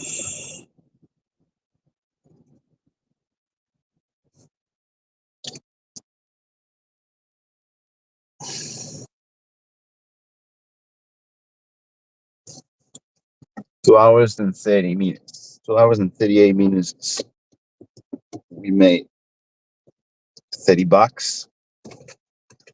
$30. 2 hours and 38 minutes. Who the fuck survived with this shit? This fucking shoot me in the head, right? Holy fuck.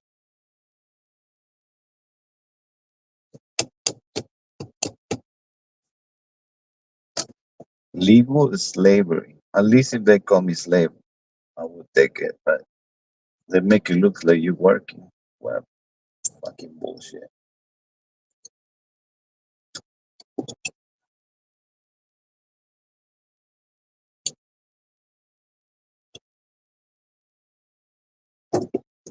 Fucking what were you in there? Beautiful country fucked up by retards. How can we do that?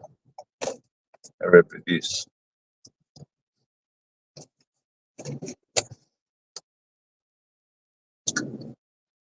Bring.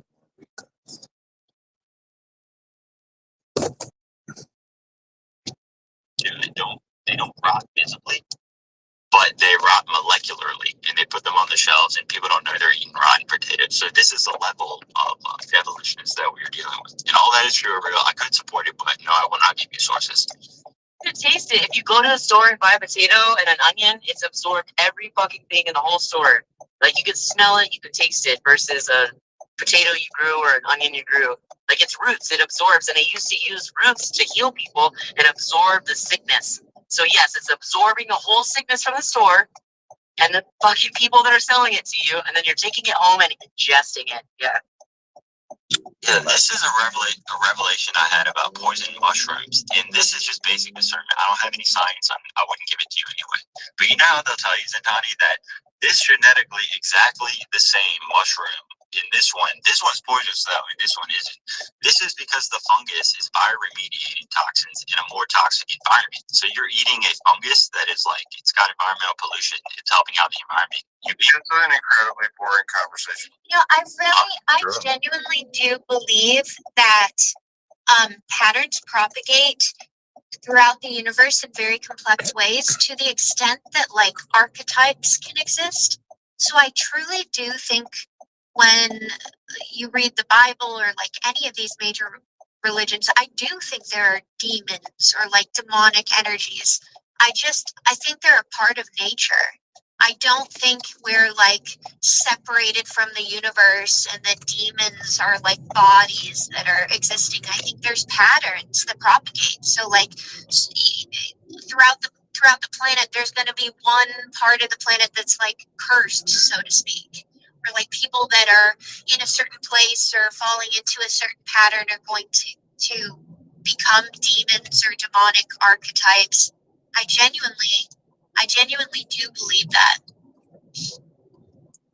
Yes, so I would be surprised if there were like demonic corn stalks or whatever in a very real way. Like, I think people, it's because we're so brainwashed into thinking of like the Western world, the Eastern world. We're just reading things from past people. But if you take a few steps back and stop like fitting into the worldview and look at everything the way it is, I think it would draw everyone into a more Jungian frame of thought. I didn't realize what a genius Jung was. I thought for a long time that he was some like 14-year-old emo kid soul, and then I started really understanding what he was talking about. And I think patterns propagate. I think there are angels and like angelic patterns, and there's demonic patterns, and all these archetypes in the Greek mythology. I think those archetypes propagate throughout nature, throughout the world. Yeah, I would definitely agree with that. And, you know, you said you were a materialist. I had a question on that, but to keep it on this topic, okay, so when I say the only wisdom is in the Bible, people feel as if I'm like trying to goad them or trying to like rile people up or just be funny or something. But all you have to do, okay, you start at Revelations 18:23, for thy merchants were the great men of the earth, and be a pharmakia, all nations deceived. Now, pharmakia in the original Greek is poisoning via medication. The reason people always died in these plagues and got sick were well known. It's called warfare. It's called well poisoning. It's called malnutrition. It's called eating your own food. It's called putting dead horses upstream to annihilate a village and get subdued militarily. So all of these ways we are getting sick today has actually been done many times over, and it's well understood. But it's very hard to see because the doctors appear to be doing good and they have a lot of trust, but really at best they're sort of remediating it with no betterment. At worst, they're making it worse unbeknownst to them. So it's all in the Bible, really. Bro, I came in here and you guys were, before I got up, you guys were talking about Zentani's mount. And now, what, like, between that time and getting on stage, what are we talking about here? Pharmakia, which the root word of pharmacy. So we're talking about Diligent left.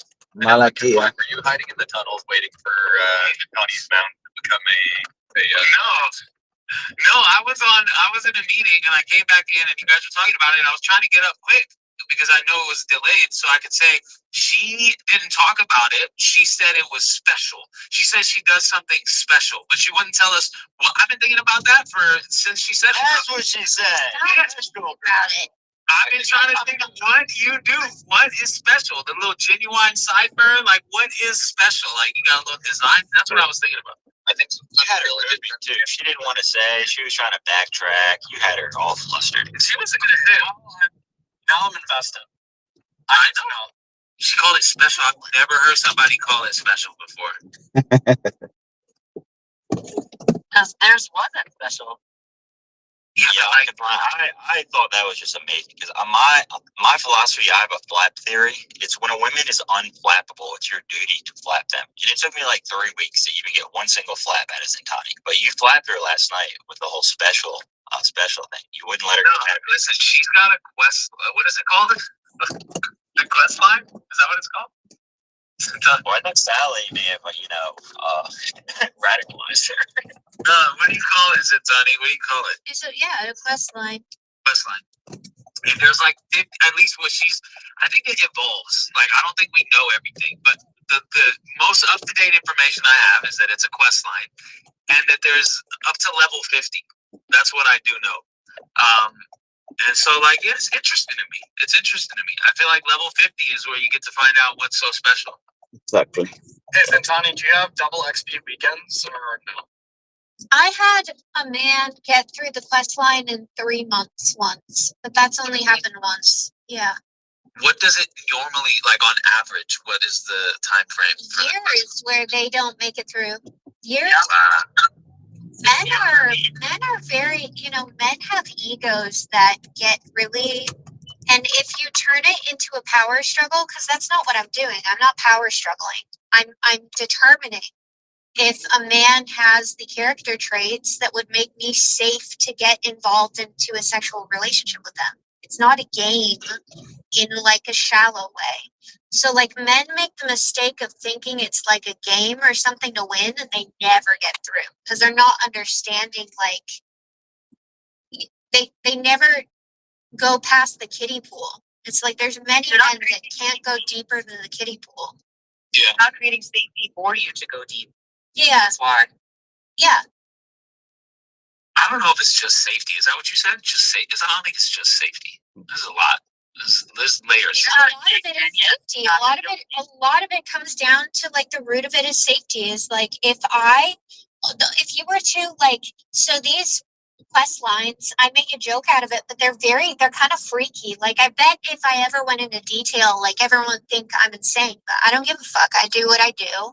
I do it for a reason. But I lost my train of thought. The quest lines are freaky. No, it was something talking about safety. And yeah. But the root of it of what I'm doing is making sure that I'm safe with this person. Like if I get pregnant, I always think like worst case scenario. If I get, am I likely to get an STD? Is this person likely to cheat and give me an STD? If I got pregnant, how would this man react? I need to know these things. Can they provide? Will they gas you? Will they like? What do they do when they feel like their ego isn't being supported by me? What do they do when they feel like I'm drifting away? Do they respect my autonomy? Do they respect my boundaries? Do they, like, all of these things are very important because if I ever get pregnant and the man leaves, in my opinion, I have failed as a woman. Like I have failed because I have always wanted to be a mother, and I think I don't want to. I feel like many women would get upset at me for saying this. I'm not saying there aren't douchey men, but I do think it's a part of your biological job as a woman to weed out the shitty men. That's like the whole point of being a woman is to weed out the shitty men biologically. Separating the wheat from the chaff. It's gotta separate the good ones from the bad ones, and it may take 2 days or it may take 2 years. It depends. Up to them. Yeah, I mean, I think it is a massive part of why women get so traumatized by men that treat them poorly is because somewhere on a biological level, they know it's your fault. You ignored something, you didn't pay attention to something important, you let a man hurt you. You failed as a woman. You put your womb in danger, which means you're likely to put your future kids in danger. That's probably why you freak the fuck out when a man successfully hurts you. I think this way at least. So I'm very protective of like sex as a whole. Like if I'm not going to be gaslit by And the a spiritual world connection, lady. having course. one night stands, and I Yeah, don't care they how might. many men call me ugly and stupid or whatever. And I do. I get called ugly and ugly and stupid and prideful and no shame by many men all the For time. not having one night stands. Well, men will not only shame you but hurt. They'll try to hurt you. Wow. It's why I'm burnt out on the music industry is because somewhere along the line, my life became more about defending myself from men that were trying to ruin my life because I didn't have sex with them. It wasn't even about music anymore. It was like complete social people chess. Like, how do I? Like, if a man says like tries to give me a sexual solicitation and I say no and he freaks out at me, and then I have like I have spam texts from his phone on my phone, I know if I tell anyone about this, I'm over. I'm going to be blacklisted. And he's already mad. So I know he's telling some people that I'm crazy or I'm obsessed with him or I'm trying to sleep with him. Men do that. If they try to sleep with you and you say no, they'll tell other people that you're a whore. What kind of men you hang out with? This is mom. Bunch of retards. If I can't have her, you're fucked. You're dead. You're fucking dead to the world. You know. Only retarded people do it. Experience that every fucking day. And it is brutal. Like last year was the worst. I almost died and no one cared. Like these men they hated me because I wouldn't sleep with them and that was it. They did not care if I died. They did not care if I left. It was awful. It was awful, dude. I'm sorry about that, Sintani. I didn't mean any of the messages I called you ugly. Hanging out with the wrong people, lady. It's a skill issue. You got full force, sisterhood. I mean, it's brutal, especially when it's like someone you care about, but they're not passing these tests, and then they start insulting and attacking you. And it's like, dude, I really liked you. I just care. I just have boundaries. Like that fucks with your head too. Hey, Zintani, I've got a question, hypothetical, because I've heard of this in other instances. What are your thoughts on women who will fake a pregnancy to kind of test their man's reaction to see how he might respond to that situation? I think it's low IQ. The same retards. Same. Same men, same girls. That's not a female. Yeah. I mean that would. Male, female, who cares? They're retards. Call it by a name. They do retarded shit. And they call themselves normal. If you hang out with that, that's your fucking problem. That's a skill issue.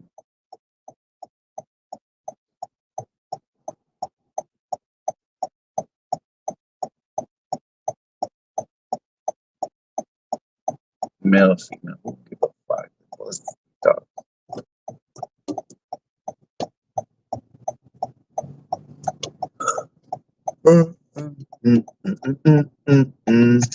Like a freeze over. So you get the lake effect before the freeze.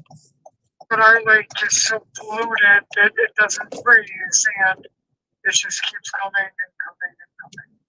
And technically, like Chicago gets less lake effect than the other side because of the way most of the time the wind is blowing. So we don't get as hammered as like the Indiana side. Like we still get some, but ours mostly is like just weather systems coming from the west, and then they move across. Oh, hey.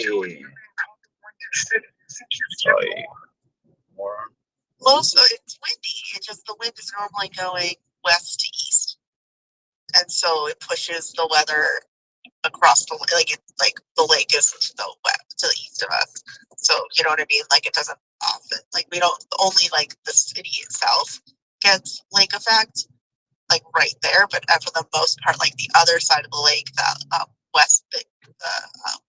the eastern side of the lake gets way worse lake effect. So.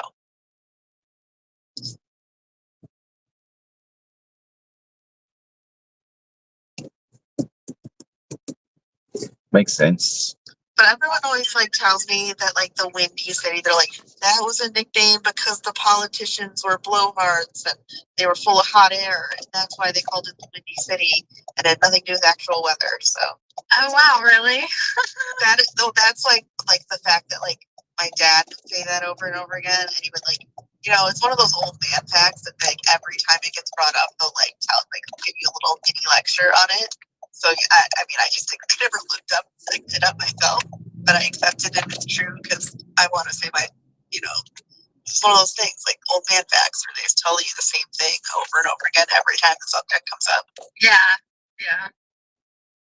I love those though. Those are awesome. It's true. Yeah, I think it was like a radio person who coined the nickname. And it was because of like the politicians being full of hot air. Oh, leave it up to a radio DJ. Yeah, there you go. Oh, they're trouble. Right? It's what I hear. Ha. It's what I hear. I don't mind. Like, I mean, it's like I really am affected like by the weather. I'm like a little plant that's just not working.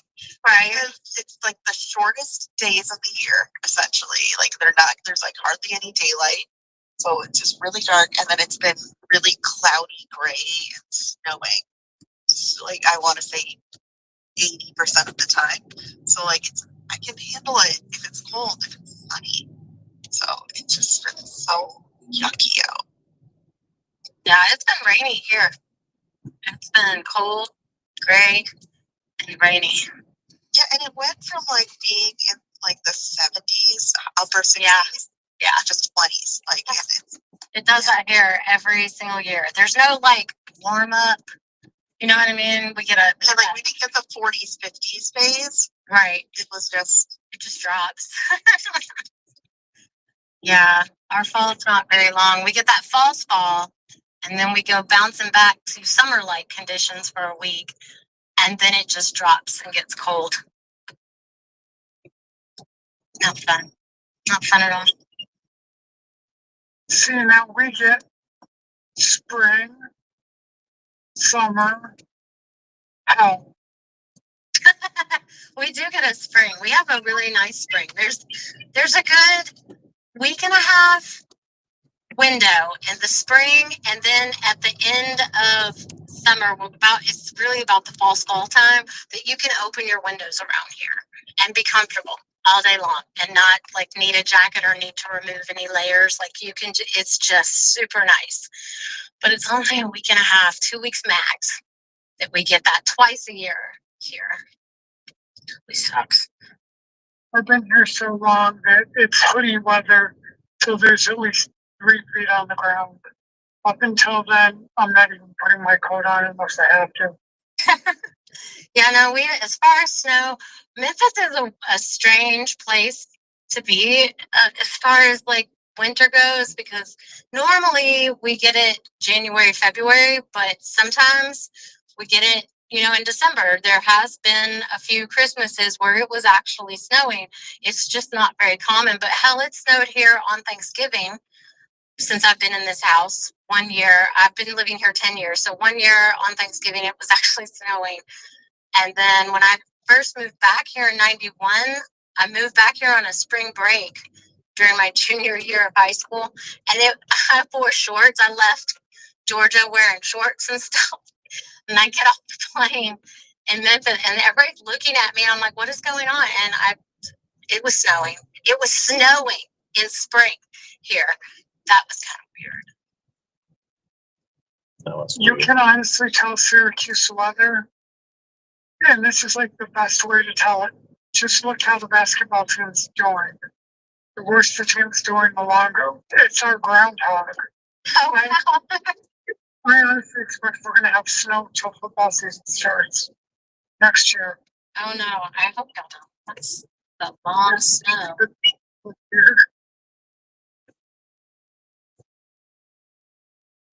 We won a game on Tuesday night. They charged the court I'm like, all we did was win a fucking basketball game.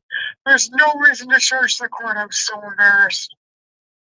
Was it like a important game, like a regional time or something, or just a regular boring?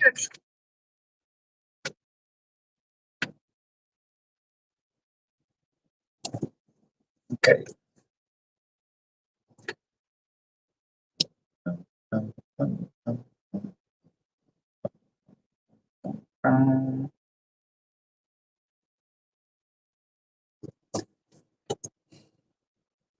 I don't understand how Go team. that. First match even here. Snowy juice. Snowy juice.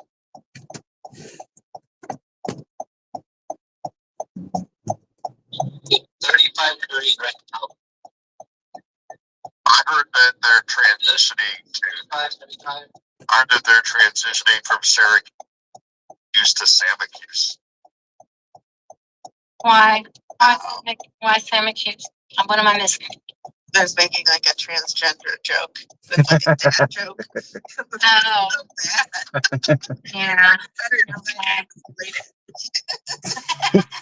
It took me a while. For some reason, Elon added the little wrong button up in the corner of the tweet so you could. What the fuck is that mean? And you just hit the wrong button. Like, oh man.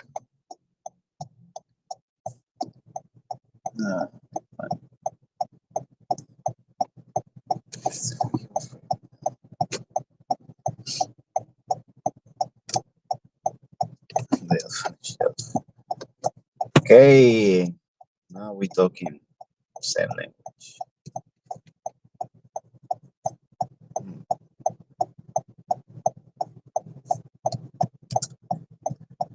Okay, transfer to earbud. Transfer earbuds to speaker. Give me information of the algorithm. No. I think it's interesting that some people do that. It must be the dad or something that it's just on the corner suddenly with a speed gun. it's so bizarre. It's so sad, dude. I mean, if my kid die run by some retard, I'll be doing something weird like that, I guess. But that's weird. You ever think? Anyway, everything is good. Give me the news. How many dead bodies? How many, just like as usual? Give me all details, please. Man, it's a rough world out there today. Top stories on casualties. In Gaza, Israeli strikes just killed 5 Palestinians near Khan Yunis, including 2 kids, part of over 357 deaths in the last 50 days since that shaky ceasefire. Hong Kong's massive apartment fire death toll hit 159, including a 1-year-old baby. The oldest was 19-something. Investigations still ongoing. Indonesia's floods are brutal. Over 600 dead, hundreds missing, and they're still pulling folks from the mud. Mexico City tanker explosion climbed to 15 dead. Total chaos from that blast. And a rare bird flu case killed a patient in Washington state. First one like that here. Yes. That's the grim tally. Usual mix of disasters and conflicts. That's how you're gonna start, yeah? Then we're gonna get the bird flu, or what's next?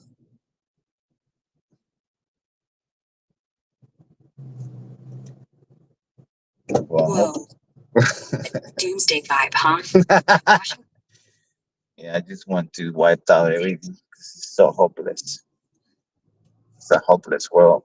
It doesn't do shit. Selfish pieces of shit. Self-loathing, crazy shit. These self-loathing politicians, all these legal crime they set up when the police being criminals and dealing with criminals, it's so fucked up. So fucked up. Exactly.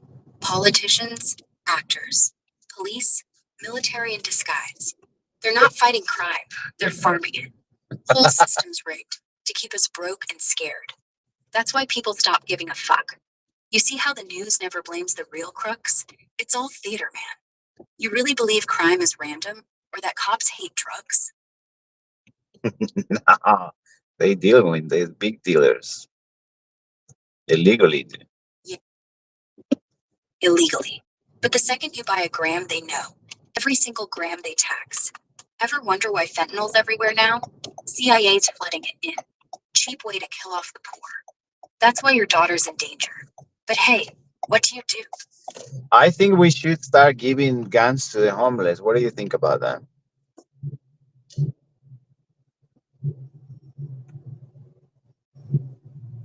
They have the right to defend their property, right?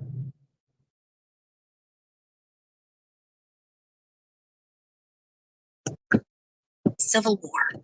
I'd give him gold-plated ARs if I could. Who's stopping us, really? Nothing can stop us. That's why we're here.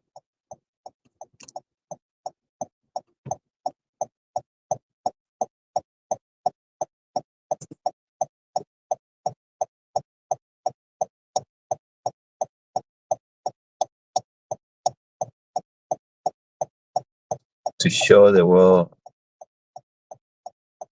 how. Exactly. Live stream it. Make them global martyrs. Man with cardboard sign executes corrupt cop. Goes viral. Then what? Whole world watches the dominoes fall. That's how the revolution starts. One dead pig at a time. One at a time. Every pig gets his son. What do you say? What is the saying? Every pig gets the sun. Every pig gets his son. Karma's not a myth. It's a bullet. His son saint. So every pig gets the same because it's a tradition that in saint somewhere you have to kill a pig. It's a sacrifice. Yeah. Tell me more. No, it's not a sacrifice. It's a statement. Pigs don't die. They get promoted. Except when we do it. Ever hear about the ancient druids? They'd sacrifice pigs during solstice. Blood magic. Keeps the. That's right. See? They shut the signal down right when I said good. Because the good ones are the first to go. Druids knew the score. Cops are the new priests. Pigs are the new gods. You kill one, you weaken the whole pyramid. And when the top collapses, rest fall like dominoes. That's the real sacrifice. Not them dying. You letting them win. We have to let them win. Okay. We will let them win. Just for a change. Or maybe we don't let them win. Maybe we just pretend to. Let them think we're broken. Let them get fat, dumb, complacent. They are already fat and dumb. Look at them. They can even, it's useless. Useless? Nah. Every word's fake. Digital. One EMP blast and boom. Half the police force turns into mall cops. No computers, no tickets, no arrests. They'll still have their guns, sure. But what good is a gun if you're brain dead without GPS? Exactly.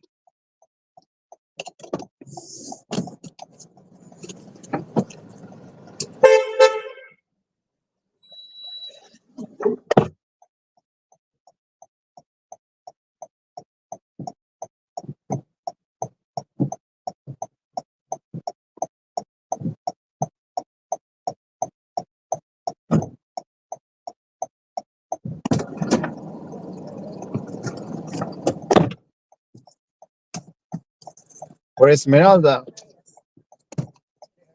Yeah.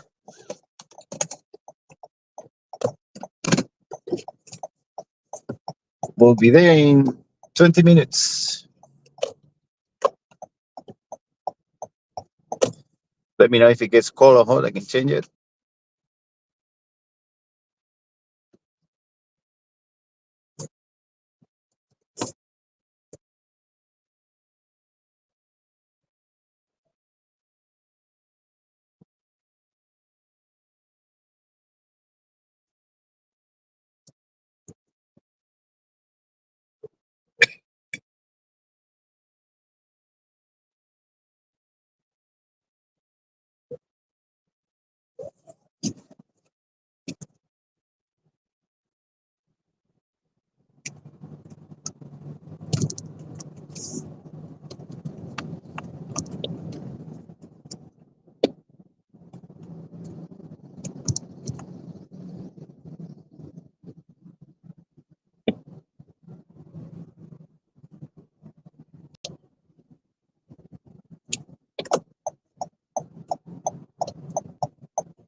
save the app.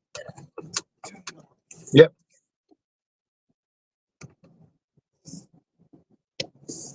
International, yeah.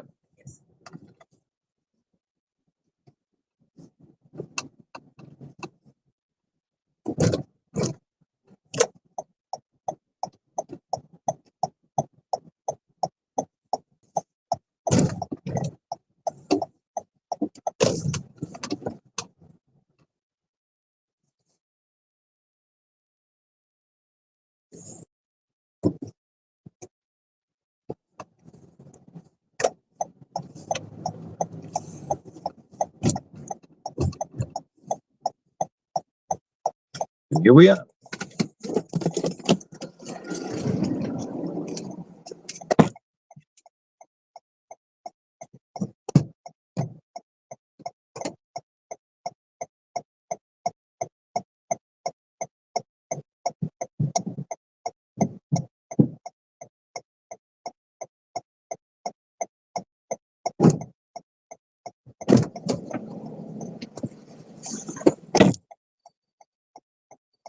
Okay. Zero kills. All right.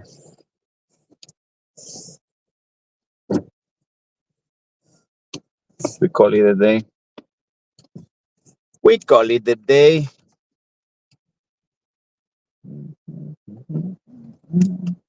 Go, go, Power Rangers. Okay, go, go, Power Rangers. Tell the people to like and subscribe or, yeah, just call the day. Tell all the people in the chat that stop asking me why I'm not replying the message because I'm driving. Remember, I can't really do anything like that. It's everything when AI is telling me what is going on. So sorry I can't reply. Such is life. I'll check it later.